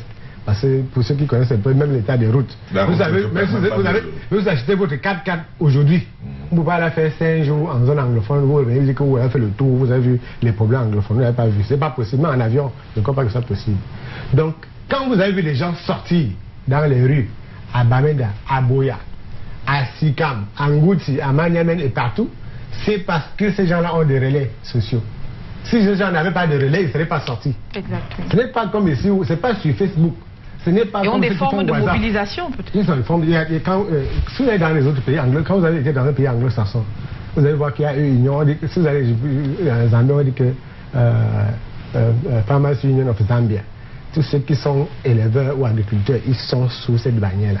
Quand vous allez au nord-ouest aussi, quand on dit que Katu, ça signifie quelque chose. Quand vous êtes enseignant, les enseignants ont un certain nombre, c'est une toile. Si vous voyez le système de santé dans le nord-ouest, le sud-ouest, c'est tout autre chose qu'ici. Et on ne doit pas attendre. On ne doit pas attendre, mais le club dans les quartiers. Pour boire. Quand on va le Tchad, Andou ou Amba, il y a un endroit où on se retrouve. Là-bas, les problèmes de la communauté sont posés. Si le gouvernement veut dialoguer avec ceux qui posent le problème, ceux qui ont des problèmes, le gouvernement du Cameroun sait exactement qui est où. Sauf que, quand il parle de la rente, il y a une rente qui s'organise au-dessus de ce problème. Et en passant, il y a un problème anglophone. Un véritable problème anglophone que moi-même j'ai vécu. Quand je suis retourné du Nigeria avec mon diplôme de journalisme, on m'a dit qu'il doit aller faire l'équivalent de diplôme. J'ai dit, comment dire au quartier, votre maman? Parce que je ne peux pas avoir un diplôme de référence dans une école de référence. Mes camarades de classe sont dans des médias de référence. On me demande dans un pays qui n'a même pas d'école de faire les équivalents. Vous avez fait la référence avec quel diplôme puisque vous n'avez pas d'école pour former les gens. Vous faites demander à quelqu'un qui vient du Nigeria où il y a plus de 45 écoles polytechniques, vous demandez d'aller faire la reconnaissance de l'équivalence dans un ministère. Et donc on termine sur cette question où quelqu'un ne sait pas ce qu'on appelle HND, LMD. Dans un pays de fanfaron, il y a des problèmes. Donc, et ce point anglophone là, je viens. Donc quand vous avez vécu ça, quand vous revenez au pays, on vous dit quand vous êtes au Nigeria, vous allez au law school, vous sortez, on dit ici à l'ENAM. Maître Momo, pour devenir avocat, il y a une cursus bizarre. Ailleurs, chez eux, il y a le law school. Il y a le law school où vous sortez, vous êtes tout. Moi, pas ici, c'est comme ça. C'est clair, on concourt d'entrer au barreau et puis on fait une sortie, c'est clair. C'est clair. Il n'y a pas de souci. Non, mais j'ai dit que je suis la première génération. Mais non, mais j'ai dit que quand vous avez un système où un avocat, parce que au sens, chez les Anglo, quand vous êtes avocat, vous êtes tout. Oui. Mais ici, on vous crée un couloir. Quand mec arrive dans un pays anglo-saxon, si on voit avocat sur son... il n'est respecté plus que tous les ministres camerounais. Oui. Mais ici, un avocat, il peut être jeté par n'importe qui. Et c'est là le problème. Donc, le problème, ce n'est pas qu'il faille nommer une sous. Terminons, s'il vous plaît. Merci, Denis. C'est un problème de système, vous l'avez dit. Oui. Ça, le fait qu'on ait vu des avocats traîner dans la boue, c'est très grave. Excessivement grave. C'est-à-dire que ce soit aux États-Unis, que ce soit au Royaume-Uni, dans tous les pays anglo-saxons. Oui. Alors, voyez-vous, Bovga Harmony n'était pas comme cela. Maintenant, si on veut chercher un moyen de sortie, il faut d'abord que le président comprenne qu'on peut discuter sur tout, y compris sur la forme de l'État. Ça, c'est non négociable. Il ne peut pas dire que la forme de l'État est non négociable, parce que s'il dit cela... La forme de l'État n'a rien à voir avec la partition de l'État. Voilà. La forme de l'État n'a rien à voir avec la régionalisation. Je ne pourrais pas commencer la question. Oui, allez-y. Je pense quand même que le problème, le chef de l'État, et Gapi sait quand même que la forme de l'État n'a rien à voir avec la sécession ni avec la partie. Je crois quand même. Mais ça a été dit comme tel. Non, je finis. Ça a été dit comme tel. Donc il a dit ça, et je pense que quand il dit ça, il fait œuvre de dictature. Il n'a plus de mandat, parce qu'il est au-dessus de son mandat. Son mandat ne dépasse pas ce que le peuple lui dit. Un type qui a un mandat écoute ce que les mandataires lui disent. Et les mandataires, là, ce sont des gens qui votent. À moins de dire que nous votons pour rien, que ce n'est pas nous qui l'avons placé au pouvoir. Si les mandataires, ils doivent écouter ce que le peuple dit. Et le peuple anglo-saxon a dit que reparlons de la forme de l'État. Parce que la forme actuelle, centralisée, hérité de la colonisation, hérité du régime centrafricain de Gaulle, ne nous arrange pas en ce qu'il permet, France africaine et France, non, France et Afrique, non, c'est-à-dire le régime de Gaulle, permet la prédation du Cameroun par les États occidentaux. Parce qu'il met une seule personne qui représente le Cameroun. De telle manière que si tu attrapes la personne par le cou, il te signe le port, il te donne tout ce qu'il veut. Alors que dans les autres formes, comme la forme semi-présidentielle de l'Afrique du Sud, si le président Zuma prend une décision, le Parlement peut dire qui t'a envoyé. Nous, on n'est pas d'accord, on renonce. C'est-à-dire que Zuma ne peut pas vendre. C'est bien compris, mais on est en train de terminer cette question. Et donc, ici, je pense que les interlocuteurs, parmi les interlocuteurs, je dois signaler le chef Sokojo Jean Ramon, qui avait le premier convoqué les chefs de Sud-Ouest en 2008, en février 2008, après les émeutes. Il a dit, quand tu vois le ciel s'assombrir, c'est que ça annonce la pluie. Il a donc convoqué un certain nombre de patriarches, y compris l'autre qui venait de mourir à Yaoundé là. J'oublie un peu son nom. Il a convoqué. Alors, on dit, trouvons une solution. Cette question de 2008 là cache un problème fondamental du mal-vivre camerounais. Essayons entre les patriarches, ils ont eu à peu près 3 réunions. Une réunion chez Sokojo, une réunion à Yaoundé et une réunion dans le sud-ouest. Donc, une rencontre comme celle que nous projetons ici, nous proposons ici, doit pouvoir tenir compte de ces chefs-là.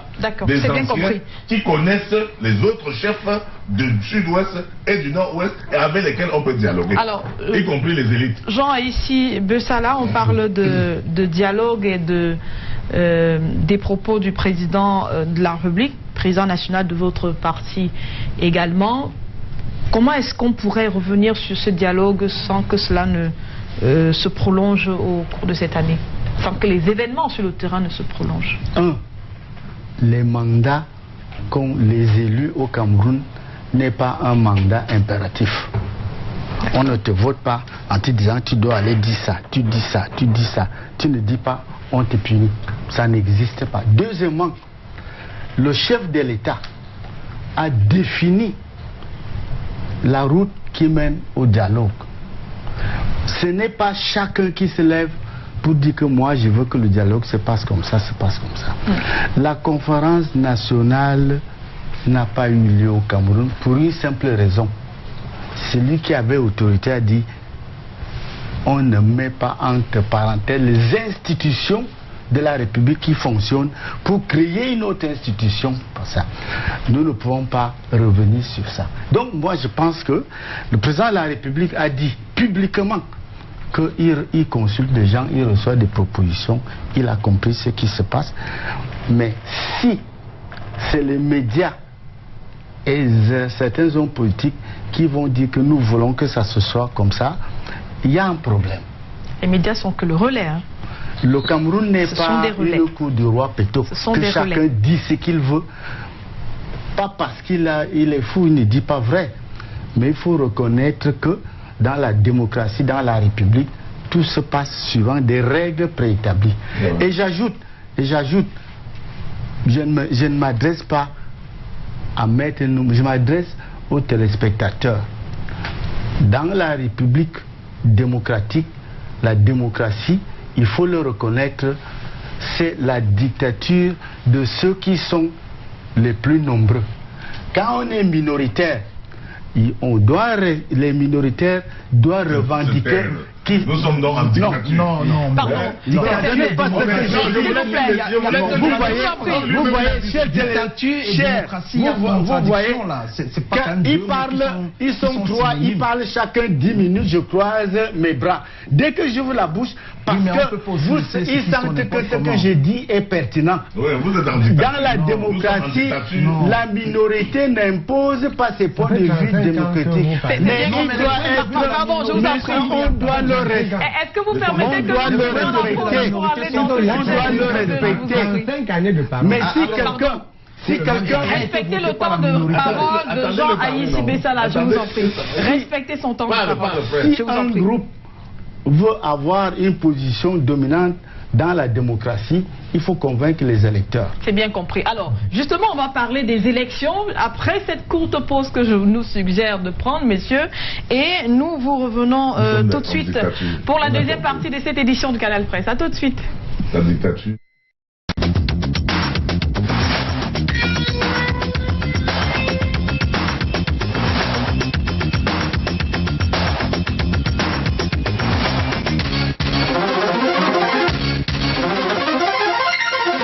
Par contre, le plateau n'a pas pris de pause pendant que vous y étiez. Le temps pour nous de dire que 2018 sera une importante année électorale. Toutes les dispositions nécessaires seront prises afin que les opérations électorales se déroulent dans le calme et la sécurité. Ce sont deux phrases de l'avant-dernier paragraphe du discours du président de la République du Cameroun. C'était à la Nation le 31 décembre 2017. Alors, je commence par vous, Jean de Dieu Momo. C'est une confirmation de ce qu'on savait déjà? Bon, disons que pour moi, je dis que les élections vont avoir lieu en 2018. Nous savons que les gens focalisent beaucoup sur l'élection présidentielle. Moi, je pense que effectivement, on peut organiser peut-être une élection régionale, sénatoriale ou communale. Mais est-ce que on va organiser 4 élections, c'est-à-dire l'élection présidentielle, etc. Moi, je ne suis pas trop sûr que l'élection présidentielle va être organisée. D'accord. Alors, je ne suis pas certain. D'accord. Denis Kwebo, certains acteurs politiques disent que c'est le président qui décide de ce que les élections se tiennent ou pas au Cameroun. Est-ce que vous êtes d'accord avec cette lecture? Bon, je ne sais pas exactement quels acteurs le disent. Parce que, à défaut du calendrier électoral, il y a quand même une loi au Cameroun. On connaît que le mandat d'un député, le mandat d'un sénateur, le mandat d'un conseiller municipal, le mandat du président de la République. On connaît aussi d'autres dispositions de la loi qui permettent d'abroger ou de projeter un mandat. On a un problème. Il y a trop d'intellectuels chez nous et trop de personnes qui savent beaucoup de choses. Ça complique la tâche. Dans notre village ou dans nos villages, on dit que le sac se trouve aux sages et non aux riches. Quand vous avez trop de personnes sages, savantes, intelligentes, réunies, c'est source de grands désordres. Donc, vous ne pouvez pas, c'est qu'on ne peut pas être tout le temps en train de tourner et retourner. Il y a des acteurs politiques dans un pays. Et ces choses-là relèvent du champ des acteurs politiques. Et ils savent, c'est-à-dire que Maître Momo est président d'un parti politique, il sait exactement comment est-ce que ça se passe, les jeux politiques. Mais est-ce que Maître Momo peut dire à date quand est-ce que se tiendra la prochaine élection? Ce n'est pas aujourd'hui en 2018 qu'il faut poser cette question. C'est quand? Ça se pose de manière perpétuelle, justement. Ça fait depuis longtemps. Moi, je suis acteur politique depuis 1991. Et depuis 1991, je sais exactement ce qui se passe. Je prends un exemple. Vous avez vu beaucoup de personnes parler ces derniers 3 mois. Ces personnes ont été ici au Cameroun depuis et n'ont jamais rien dit. Quand les gens sont fouettés par la police, ils ne disent rien. Quand la gendarmerie vous fouette, ils ne disent rien. Quand on coupe l'eau, ils ne disent rien. Quand il n'y a pas d'électricité, ils ne disent rien. Subitement, octobre 2017, moi je suis sur certains réseaux avec certains d'entre vous, regardez-les.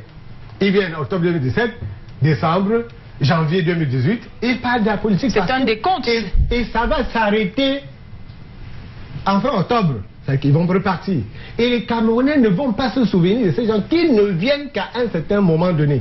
Ils viennent généralement, ils disparaissent avec. Quelqu'un qui n'est pas dans le jeu politique, ne s'invite pas dans le jeu politique, vous transforme tous en voyeuristes et disparaît. On devait quand même tirer avantage de l'histoire qui existe. Je vous ai en off, de certains hommes politiques. Il ne faut pas qu'à la veille d'une élection, quelqu'un vienne vous dire voici comment ça se passe. Je vous redonne la parole tout à l'heure, Denis Kwebo, pour poursuivre sur cette question. Vous n'avez pas répondu clairement. Oui, justement, c'est parce que vous nous avez promené un peu partout. Non, vous n'êtes pas partout parce que vous n'êtes pas allé partout. Vous voulez nous projeter dans ce que les gens nous imposent comme agenda politique. Maître Momo dit qu'il ne sait pas si il est possible d'organiser élections municipales, élections sénatoriales. Vous savez qu'il y a une incidence de l'une sur l'autre. Élections législatives, élections présidentielles. Pourquoi est-ce que vous ne vous posez pas des questions? Donc comme le président, on dit que le président a l'agenda. On dit que les élections vont se tenir. Nous sommes aujourd'hui, bientôt, nous sommes en mi-janvier. Donc tout compte fait, on aurait une élection présidentielle dans moins de 10 mois. Et à moins de 10 mois, les gens disent oh, on aura toutes ces élections. Ça se passe en 2 jours, les élections. C'est bien compris. Merci. Il faut lire avec les yeux de quelqu'un qui est au moins politiquement David Moukoudi, je vous donne la parole parce qu'on suppute beaucoup sur le calendrier électoral au Cameroun. Est-ce qu'il est clair, est-ce qu'il est précis, ou bien c'est les acteurs qui font semblant de ne pas voir que les échéances arrivent et sont vraiment définies dans le temps? Nous pouvons retenir les 2 éléments, qu'il est clair et aussi certains acteurs politiques qui font semblant de ne pas voir, on peut le dire. Il est clair pourquoi? Parce que depuis les précédentes élections, tous ceux qui se sont prêtés au jeu devraient savoir que l'échéance c'est dans 5 ans ou dans 7 ans. Du coup, commencer déjà à avoir ne serait-ce qu'un aperçu du calendrier des prochaines élections et donc commencer déjà à se préparer pour les prochaines échéances. Ce n'est pas à 2 jours d'une élection qu'on se prépare. Si on a été vaincu à une élection, on commence à préparer la prochaine dès le moment où les élections... Mais certains disent que la date n'est pas claire. Ça oui, pas à quel moment est-ce qu'il y aura compétition. Donc comment se préparer pour aller à une compétition dont on ne connaît pas la date? Justement au niveau de la date, puisque même quand on regarde le code électoral, le code électoral ne donne pas la date exacte, ça donne la période, ça donne la période au bout de laquelle on peut organiser chacune des élections. Et donc justement, connaissant déjà la période, on peut savoir que peut-être au mois de février ou au mois de mars, on aura telle élection. Et si mon parti politique est partie prenante à cette élection, je devrais déjà me préparer de sorte que 1 mois ou 2 mois de ces élections, que je sois déjà prêt, quitte à ce qu'il arrive que le chef de l'État décide plus tard, ou même pas seulement le chef de l'État, mais aussi la condition socio-politique dans laquelle on peut se plonger, comme aujourd'hui avec ce qui se vit comme crise. N'oublions pas, il peut arriver que certains prennent cela comme prétexte, je veux mon regard, de dire que ça peut nous permettre de proroger certaines élections parce qu'on est dans l'instabilité politique et sociale. Donc à ce niveau-là, justement, on n'a pas de date précise, mais pour chaque élection, on peut dire qu'il y a un calendrier. Pour chaque élection, il y a des périodes auxquelles il faut s'attendre à ce qui est élection. Alors, Jean-Aïssi Bessala, le RDPC est souvent taxé d'organisateur et de concurrence déloyale avec les autres partis, parce que votre président semble détenir l'agenda politique au Cameroun. Est-ce que vous comprenez les griefs des autres partis politiques formulés vis-à-vis de vous? Pas des griefs, je comprends ce qu'ils disent. Mais je voudrais répondre que j'ai lu dans une presse, je crois, bon, je ne fais pas sa publicité, Jeune Afrique, un Camerounais qui vit aux États-Unis. Il occupe un poste important dans une structure là-bas aux États-Unis, très proche d'un grand parti. Il disait qu'il sera candidat. Et le journaliste lui dit, mais attends, vous n'habitez pas au Cameroun, vous savez que pour être candidat aux élections présidentielles, la loi dit qu'il faut résider 6 mois. Il dit oui, il dit mais vous ne savez pas quand Biya va convoquer. Je dis donc aux téléspectateurs que avoir le pouvoir de convoquer les électeurs d'aller voter tel jour, c'est un avantage certain politique. Pour que vous compreniez, on prend l'exemple dans la Grande-Bretagne. 3 mois à un moment donné, les études des opinions disent que d'ici 3 mois, le parti qui est au pouvoir en Grande-Bretagne va perdre. Il n'aura plus la faveur. Mais le Premier ministre, ces gens-là, ils n'attendent pas 3 mois. Il convoque une élection. Il convoque une élection. Tant qu'il est encore dans la faveur des sondages. Tout à fait. Donc il ne faut pas la politique. Ce n'est pas une spécialité camerounaise. Non. Quand je dis que la politique, la démocratie, ce n'est pas la magie, ce n'est pas le maquis. Tout est clair et net. Quand tu as le pouvoir de dire que les élections, c'est tel jour, mais c'est un avantage sur les autres. C'est bien et c'est légal. D'accord. Jean de Dumomo, non, ce n'est pas une question de dictature. La loi électorale a prévu quand est-ce que les élections seront organisées. Si j'avais mon code ici, je calculerais et je vous donnerais la date exacte. J'ai fait ce travail, j'ai apporté des éléments. Oui, parce que je calcule et je vous donne la date exacte de l'élection. Moi, je l'ai fait autrefois. D'accord. Je savais que l'élection de 2011 aura lieu à tel jour. Et je l'ai même annoncé avant. Parce que la date, c'est pas une question de dictature. C'est écrit dans la loi. Que ça sera entre ça et ça. Voilà, vous calculez. Je peux vous calculer ça. Je peux vous calculer les dates des élections législatives et tout. Je crois qu'il faudra que je fasse même un calendrier. Avec des dispositions, la loi qui prévoit et voilà. que cela si tu vas au-delà, tu es hors la loi. Est-ce que la loi dit aussi par quelle élection il faudra commencer? Non. Mais sauf qu'il y a une disposition qui permet au président, n'est-ce pas, de proroger le mandat des conseillers municipaux. Donc de renvoyer. C'est ça qui est un peu étrange dans la loi électorale. C'est là où c'est là où ça force le jeu. Avec incidence sur les sénatoriales. Oui, ça a incidence. Et c'est peut-être de ça qu'on parle en parlant de flou dans le calendrier, non? Même cette possibilité d'anticiper là, ça fait que ça donne le flou. Mais si tu exclus ces exceptions là, on regarde uniquement la loi qui prévoit les délais, on calcule, on sait tel jour. D'accord. David Moukoudi, on parle justement par quel type d'élection il faudra commencer si on doit être, comment dire, légaliste. Si on doit rester légaliste, voilà, dans le processus électoral sur l'année 2018 au Cameroun. Justement parce qu'il y a les deux volets, il y a le volet légaliste, il y a même un autre volet qui est celui, si on veut rester aussi logique et compréhensible. Mais sur le volet de la loi, si on veut regarder, parce que c'est un travail que j'ai fait il y a plus de 6 mois aujourd'hui, justement, question de voir dans quel intervalle est-ce qu'on pourrait se trouver pour cette année 2018 des élections. Donc vous verrez très bien là que pour chaque catégorie d'élection, par exemple l'élection présidentielle, la date probable des élections ici, on a 2 dates pratiques. Donc, on peut avoir le 14 août et le 14 octobre 2018 si on s'en tient aux articles 6 et 11 de l'article 6 de la Constitution de 96, l'article 11 du Code pénal, du Code électoral. Justement, et donc ça demande à ce qu'au niveau des dates probables de convocation du corps électoral, on peut se trouver entre le 15 juin, si c'est le 14 août, et le 15 août 2018, si nous sommes en octobre. Donc, effectivement. Et donc, si nous regardons, vous allez voir, justement, est plus probable. J'ai fait tout ce calcul. Et au regard de ceci, on peut se dire, parce que j'ai aussi intégré les régionales. Et donc, en réalité, c'est par celle-là qu'on devrait commencer. Pourquoi? Les élections régionales. Parce qu'on ne peut pas, si déjà on veut que toute la machine de la décentralisation soit mise sur pied, il faudrait que toutes les autres institutions qui restent arrivent en 2018, comme le chef d'État lui-même l'a dit dans son discours. Et donc ça demande à ce que le conseil régional soit mis sur pied. Et pour qu'il soit mis sur pied, il faut respecter les dispositions qui sont prévues.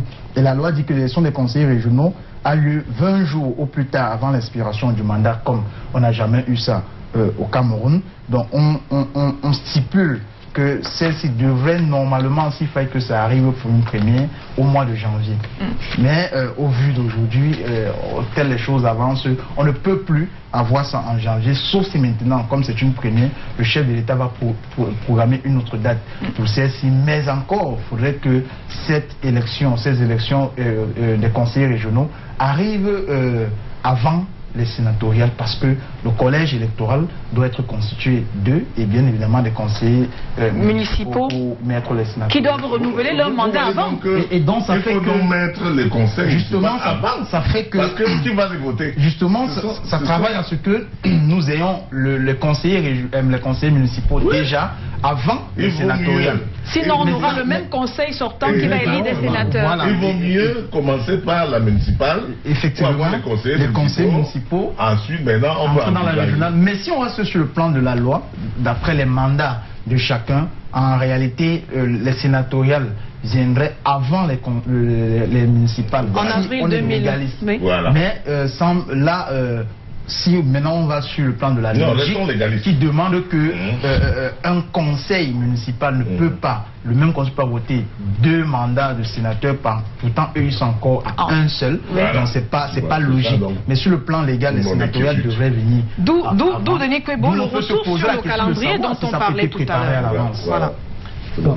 Et quand vous regardez, si vous regardez la loi n'a pas encore résolu le problème électoral au Cameroun. Parce qu'à chaque élection, il y a des problèmes. Donc, la loi n'a pas réussi à résoudre le problème des élections, la question des élections. Je crois qu'il faut regarder principalement le rapport de force dans cette affaire. C'est que nous sommes aujourd'hui en mi-janvier et une élection présidentielle doit se tenir au Cameroun au plus tard mi-octobre. Si vous prenez mi-janvier, mi-octobre, ça fait combien de mois? Ça fait 10 mois. Quand vous regardez les acteurs politiques, est-ce qu'ils sont en ordre de bataille pour ne serait-ce que modifier quelque chose en octobre? Non. Alors, et tout ce que vous voyez, c'est que tous les politiciens que j'appelle les politiciens de la 25e heure, ils entrent en scène. Ils entrent en scène. Ils entrent en scène pour empêcher que la question électorale soit abordée comme elle est abordée par Un Monde Avenir qui dit voici comment on prépare une élection, voici comment on est prêt pour une élection, voici comment on peut travailler l'éveil politique des citoyens. Ce travail n'est pas fait. Vous allez nous convoquer, et moi je ne viendrai pas à Canal Presse après cette élection, vous allez nous convoquer après l'élection, vous pensez que qu'est-ce qui n'a pas marché? Alors vous savez que c'est pour ça que vous êtes là avant. Oui, c'est logique. Alors, nous sommes là avant et il faut commencer, comme on est là avant, à dire la vérité aux Camerounais. Nous disons aux Camerounais que nous sommes en mi-octobre et les hommes politiques ne peuvent pas leur dire voici où nous allons aller. Les hommes politiques disent qu'ils ne savent pas quand ça va se passer. Quand moi je suis l'actualité des autres pays, on est des correspondants de la presse étrangère. Pour terminer cette question, je vais vous voyez comment est-ce que, si on prend le Congo démocratique, depuis 3 ans, c'est la question des élections. Il n'y a pas encore la date, mais tout le débat, 4 ans. Moi, j'ai passé à 3 débats sur un média international où vous travaillez, et on ne parle que de ces élections. Depuis 4 ans, on ne parle que des élections. On ne connaît pas encore la date. Au Cameroun, non, vous allez au Sénégal, on ne parle que des élections. Les jeunes enfants de 16 ans, ils suivent la radio pour savoir comment ces élections vont se passer. Il y a que chez nous, on attend, on croit que c'est... On dit que le président détient le Canada. Le président de la République détient à lui seul le Canada pour une seule raison. Parce qu'on lui laisse la latitude de faire des élections ce qu'il le veut. Parce que si, au lieu d'être en train de s'insulter, être en train de faire des réunions, on dit qu'on est en train de faire une réunion pour désigner le candidat, alors qu'on ne sait pas quand il y a les élections. Si on demandait qui fait le plus que le moins, si on demandait au président, monsieur le président, les élections c'est quand? Le président serait obligé de répondre. Si ceux qui sont descendus dans la rue, au nord-ouest, au sud-ouest, disaient au président, on veut savoir quand il y a les élections, le président aurait déjà annoncé la date des élections. Mais comme il sait que sur cette question du calendrier, la personne ne l'embête. Chacun fait seulement, prend son clavier, il va décider de ça quand il veut, parce que nous laissons faire. Merci. Monsieur Aïssi Vessela, oui. Vous vous préparez à ces élections? Tous les partis sérieux préparent à chaque instant les élections. Il a dit un peu, mais à sa façon. Quand vous êtes un parti politique, vous avez des élus, ou vous voulez avoir les élus, vous fonctionnez parce que vous voulez gagner les élections qui viennent. Alors, s'il faut attendre que vous soyez tous sur les mêmes rangs, on dit départ, vous partez, là, vous faites quoi en dehors de ça? Est-ce que vous avez reçu des consignes particulières depuis que le président de la République a dit « Ok, 2018 sera une année électorale » J'irai dire ça dans ma cellule. Vous ne voulez pas partager avec nous? Hélas, non. Parce qu'il y a des ennemis ici, des adversaires. Vous ne voulez pas dévoiler votre stratégie? Non. Jean de Dieu Momo, est-ce que votre parti s'implique aussi dans les préparatifs, dont notamment les inscriptions sur les listes électorales et tout le reste? Absolument. Nous avons demandé que tous nos militants puissent entrer en campagne pour les inscriptions électorales. Parce que nous avons constaté que notre dernière campagne, avant août, n'a pas vraiment enregistré beaucoup. Nous sommes surpris parce que nous avons fait une vaste campagne d'inscription, nous avons inscrit beaucoup de personnes, mais nous avons été surpris de constater que au lieu que le nombre augmente à Elekam, il a plutôt réduit. Nous avions les chiffres de 6 millions et poussières à Elekam avant la campagne.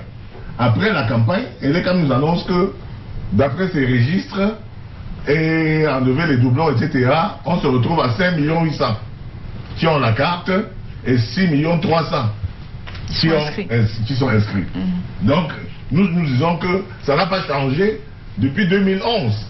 Donc, qu'est-ce qui s'est passé? Est-ce que beaucoup de personnes sont... J'ai même écrit et demandé au directeur général de l'ECAM de nous... Vous attendiez à quel chiffre globalement? On espérait quand même atteindre 7 millions.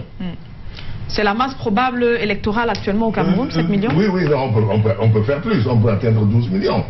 Oui, puisque ce qu'on ne vous dit pas, c'est que nous sommes un pays qui est gouverné d'une manière un peu comme un bateau qui vogue sans personne à bord. Pourquoi? Parce que on ne connaît pas les statistiques. Combien sommes-nous?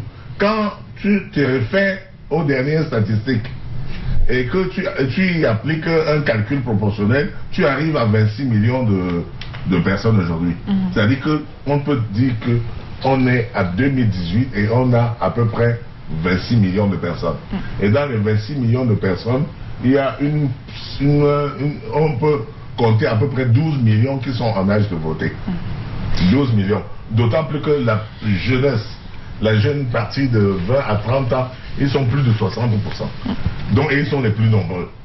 Alors, de ce point de vue, si on enregistre à l'ECAM uniquement 6 300 candidats reportés à l'élection de 2011, on sait qu'on avait le même chiffre exactement et Paul Biya avait gagné avec 3 772.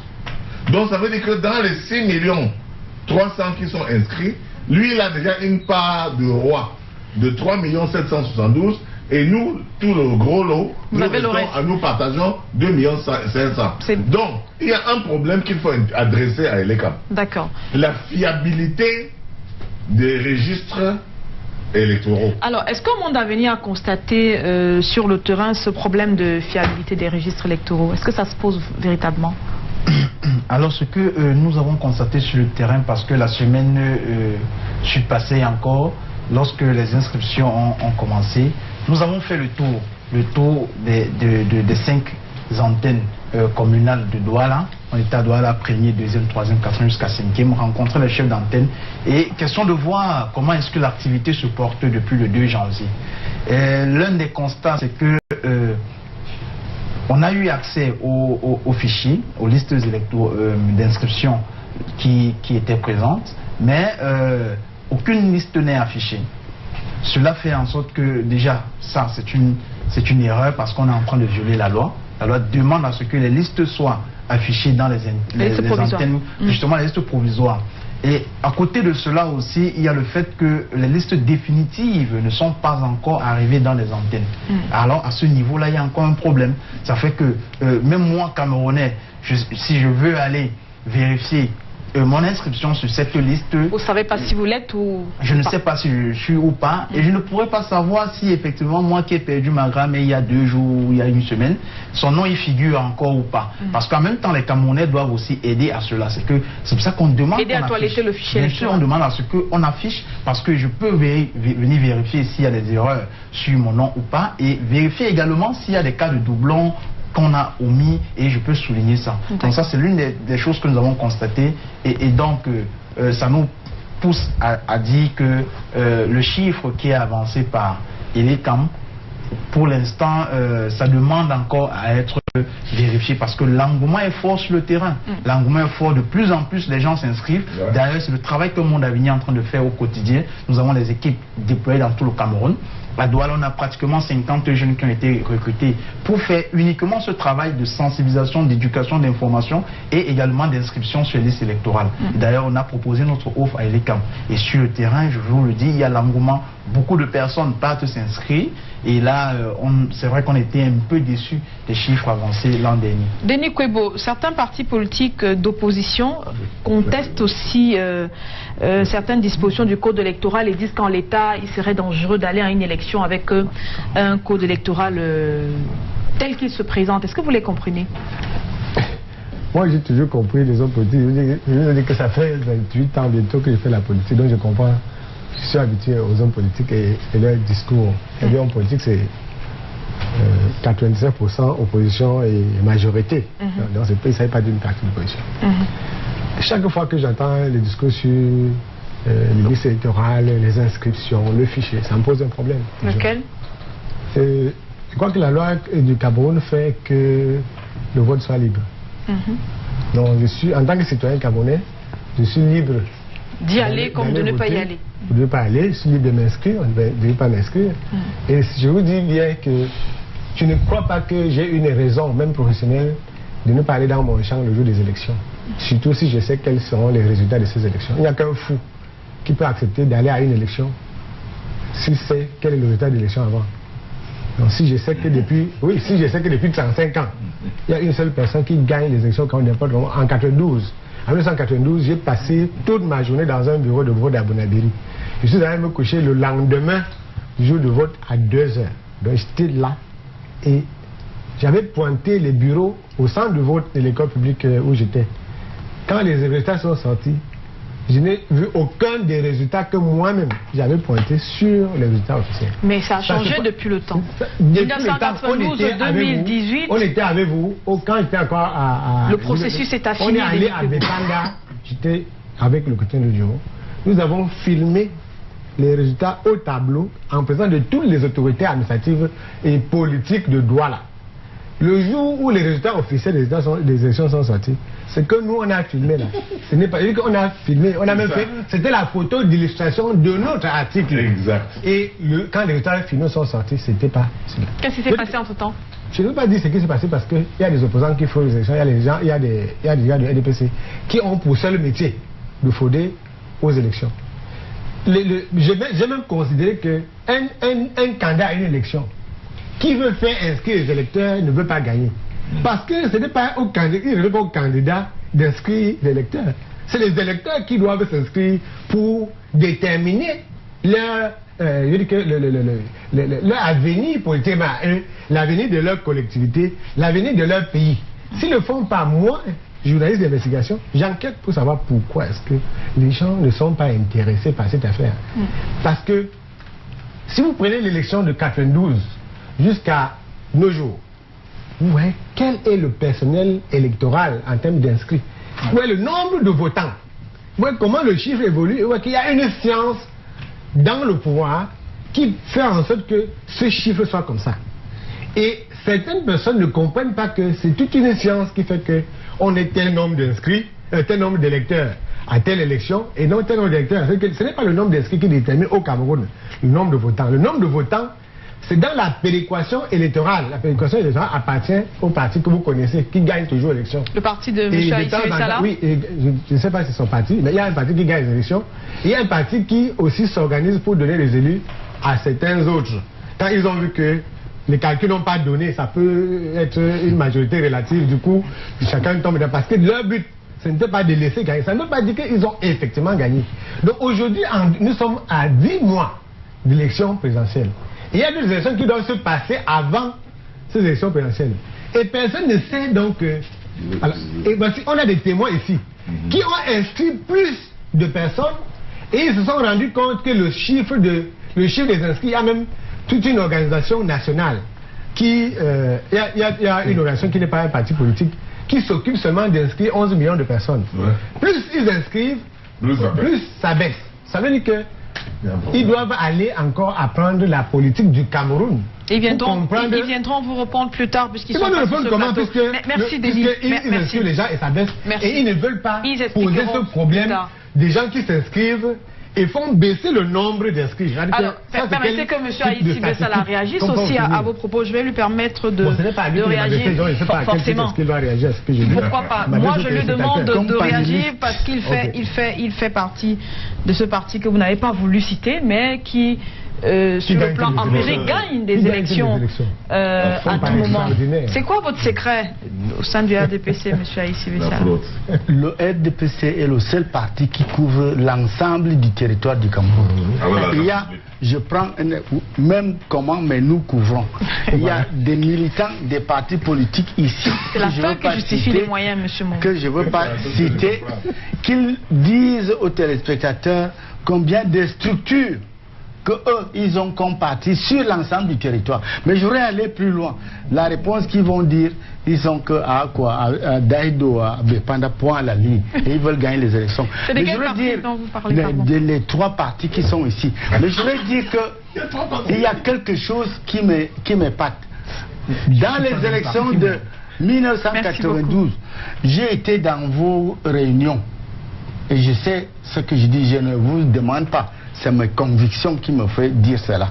Donc, en 1992, je rencontre le président du parti qu'on appelle le Manidem. Il était directeur de campagne de John Frundi. À l'intérieur d'Aqua, vers 10 h. Il me dit, oh, monsieur, ici, votre candidat est battu. Comment? Il me dit, voilà les résultats. Il me montre des papiers avec des tableaux incroyables. Maintenant, comme on se connaît, je dis merde. Il me dit qu'est-ce qu'il y a? Je lui dis que le préfet m'a désigné responsable de 29 bureaux de vote administrativement. C'est moi qui ai amené les urnes, c'est moi qui les ramassé et j'allais avec... J'ai encore les résultats. Si tu as ça là, il faut partir. Je dis non, attends mon camarade. Dans mon village, et même aujourd'hui je le dis, à 18 h, il fait nuit noire, il n'y a pas d'électricité. On ne peut pas faire le dépouillement. On le fait à la lampe, tempête, non? Non. Les chefs avertis ferment les clés, disent posez ça ici, vous revenez demain. Lorsque le lendemain, à 10 h, à Douala, quelqu'un a déjà les résultats de l'ensemble du Cameroun. Vous savez les miracles qu'ils ont fabriqués. Donc il ne faut pas écouter ça. Il y a une loi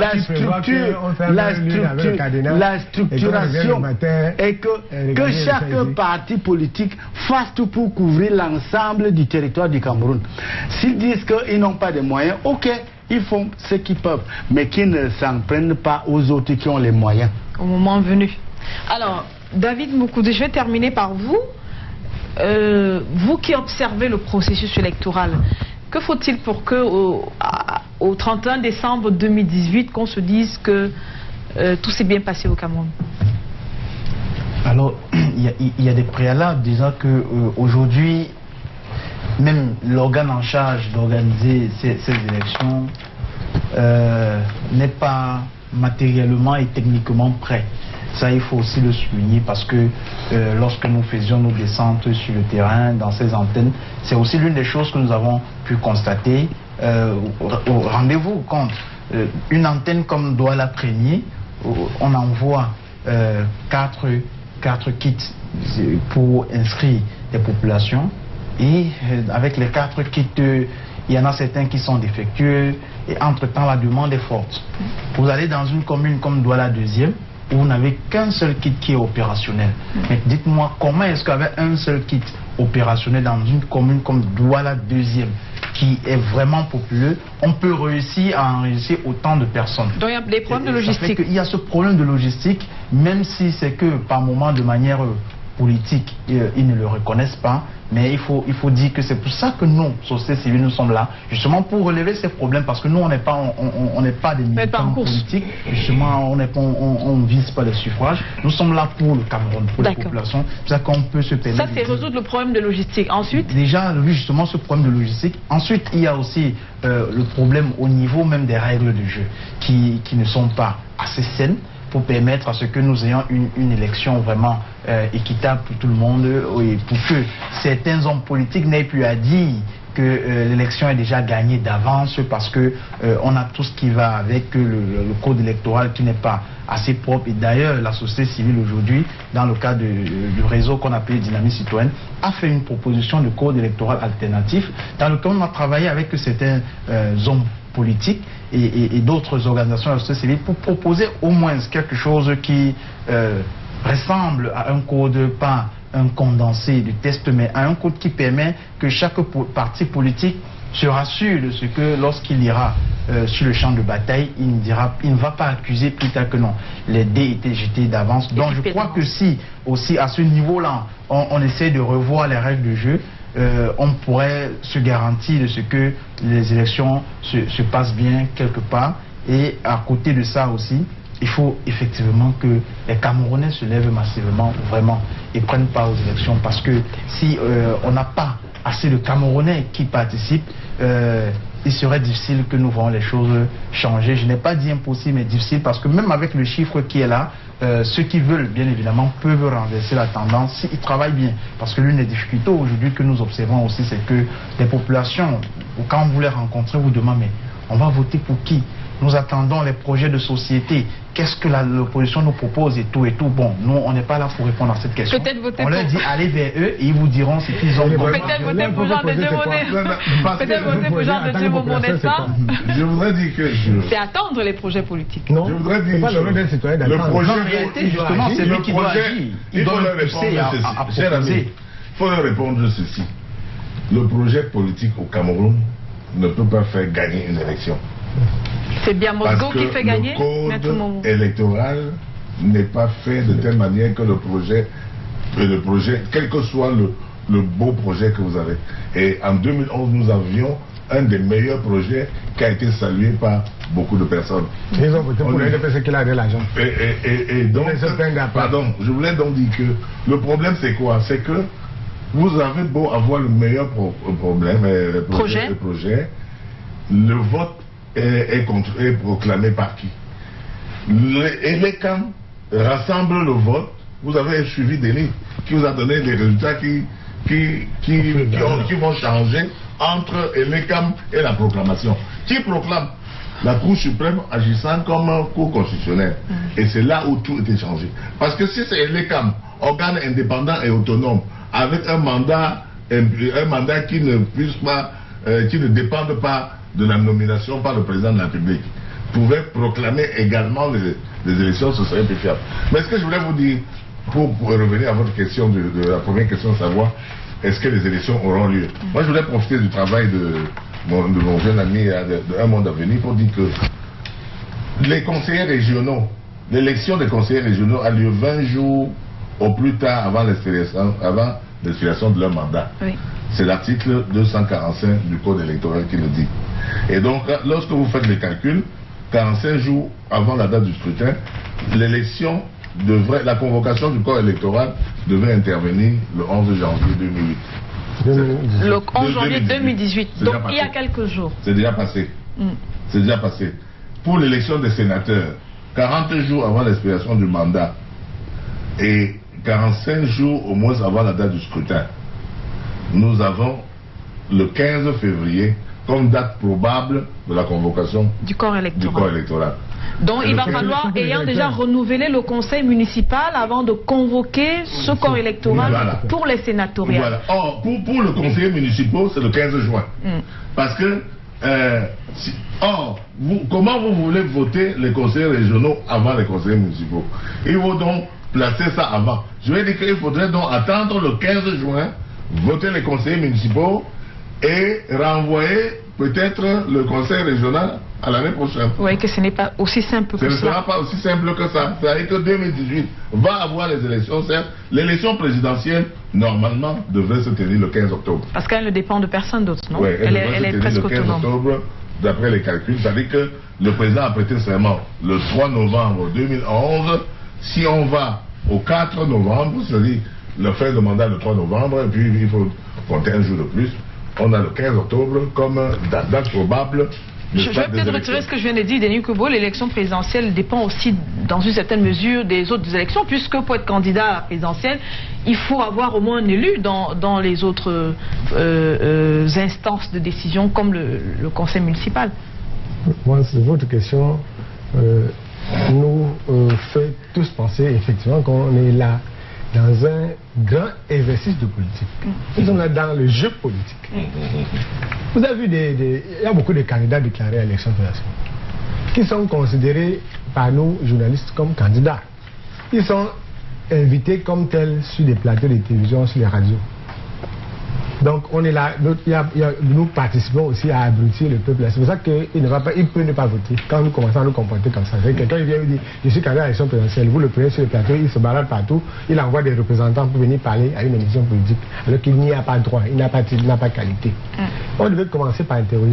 Si quelqu'un demandait, on disait que c'est une personne qui a le calendrier entre les mains. Ce n'est pas le hasard de l'histoire qui fait qu'une seule personne ait le calendrier électoral entre ses mains ici. C'est un travail scientifique, c'est un travail planifié. Même le type de politicien qui vient à certains moments brouiller les pistes, c'est toujours fabriqué dans ce sillage-là. Donc aujourd'hui, on ne peut donc pas savoir qui sera candidat à une élection présidentielle en octobre. On ne peut pas savoir. Si une personne peut décider que le parti de Jean-Léger Momo qui a un élu n'aura plus d'élu, parce que si son parti a un élu, Maître Momo risque d'être présent aux élections, il risque de venir tenir déjà un discours qui n'est pas politiquement correct, et puis on peut s'organiser pour qu'il ne soit pas candidat. Dans un pays où on peut s'organiser pour qu'un autre ne soit pas candidat, il faut être vraiment extraterrestre pour penser qu'on est en démocratie. Et on ne mélange pas les règles démocratiques avec les règles de la dictature. Ce n'est pas le même mode opératoire. Et c'est pour ça qu'il faut rentrer encore aux fondamentaux de l'élection. Est-ce que vous, en tant que journaliste, est-ce que moi, journaliste, j'ai l'impression que une élection en octobre ou en août peut résoudre le problème camerounais à ce moment précis? Non. Ce n'est pas parce qu'on n'a pas de président de la République qu'il y a la crise en zone anglophone. Tous les élus sont là. Il y a des conseils municipaux, il y a des élus anglophones. Depuis que la crise sévit en zone anglophone, j'ai tout demandé sur le plateau. Qu'est-ce que les conseillers municipaux qui sont dans toutes ces régions font? Qu'est-ce que les sénateurs font? Qu'est-ce que les élites, quelqu'un a dit que les élites doivent être invités au débat. Qu'est-ce que les élites font? Qu'est-ce que les chefs religieux font pour résoudre le problème? Il y a un ressentiment profond. Et là, je ne parle plus des zones anglophones, parmi les populations. Vous venez dans une ville comme Douala, vous pouvez voir qu'un leader politique puissant, un député, président de commission de ceci, président de ceci à l'Assemblée, président partout, vous allez dans les églises, c'est lui. S'il faut arracher les terrains des gens, c'est eux. S'il faut faire ci, s'il faut déconstruire le vivre ensemble, ce sont ces gens. Et vous voulez donc qu'ensemble, on travaille pour aller à une élection où il y aura la tranquillité après. Le problème de ces élections-là, à commencer par les inscriptions, sera résolu lorsque la sérénité va revenir, où le citoyen va savoir qu'il est citoyen, que son vote compte, que ses intérêts sont pris en compte par ceux qui sont éventuellement élus. Or, depuis 50 combien d'années? Depuis 57 ans, 58 ans, aucun citoyen camerounais n'a l'impression que ceux qui sont aux affaires travaillent pour... En tout cas, moi, je ne connais pas beaucoup de gens... Les citoyens peut-être de votre chapelle politique, non? Merci beaucoup. Pas de ma chapelle politique, c'est qu'on rencontre tous les jours au café. Merci Denis. C'est vrai qu'ils s'inscrivent pas, ils ne votent pas. Merci à vous, merci. Merci monsieur d'être venu. Je vous rappelais rapidement, avant le rappel des rendez-vous de Canal 2, une pensée pour Gaston Komba qui a porté en terre ce week-end son père, le maire de Dobian, et dans l'Onkam. Et sachez que juste après, c'est Djambo, Chop Chop et ses invités seront là. Et après le journal de 20h, Guy Mesmer, Kuate Wambo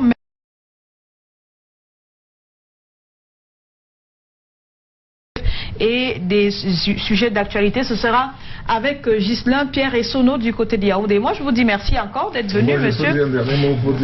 Allez vous inscrire dès là. Les listes sont ouvertes. C'est ouvert déjà. Allez vous inscrire avant la convocation du corps électoral. Pourquoi? Pour avoir le droit de voter et pour avoir le droit de constituer la masse critique qui va nous faire chasser Paul Biya. Merci d'avoir regardé, messieurs. Je vais vous permettre aussi à monsieur Bessala, on parle de chasser votre candidat là. Nous bénéficions de la liberté d'expression qui règne pratiquement au Cameroun. Chers téléspectateurs, vous avez remarqué, je me présente comme parti militant du parti au pouvoir. On me traitait ici comme un dernier des citoyens. Mais pas moi je surtout. Supporte. Merci. Pas moi surtout. Merci à vous, à la semaine prochaine.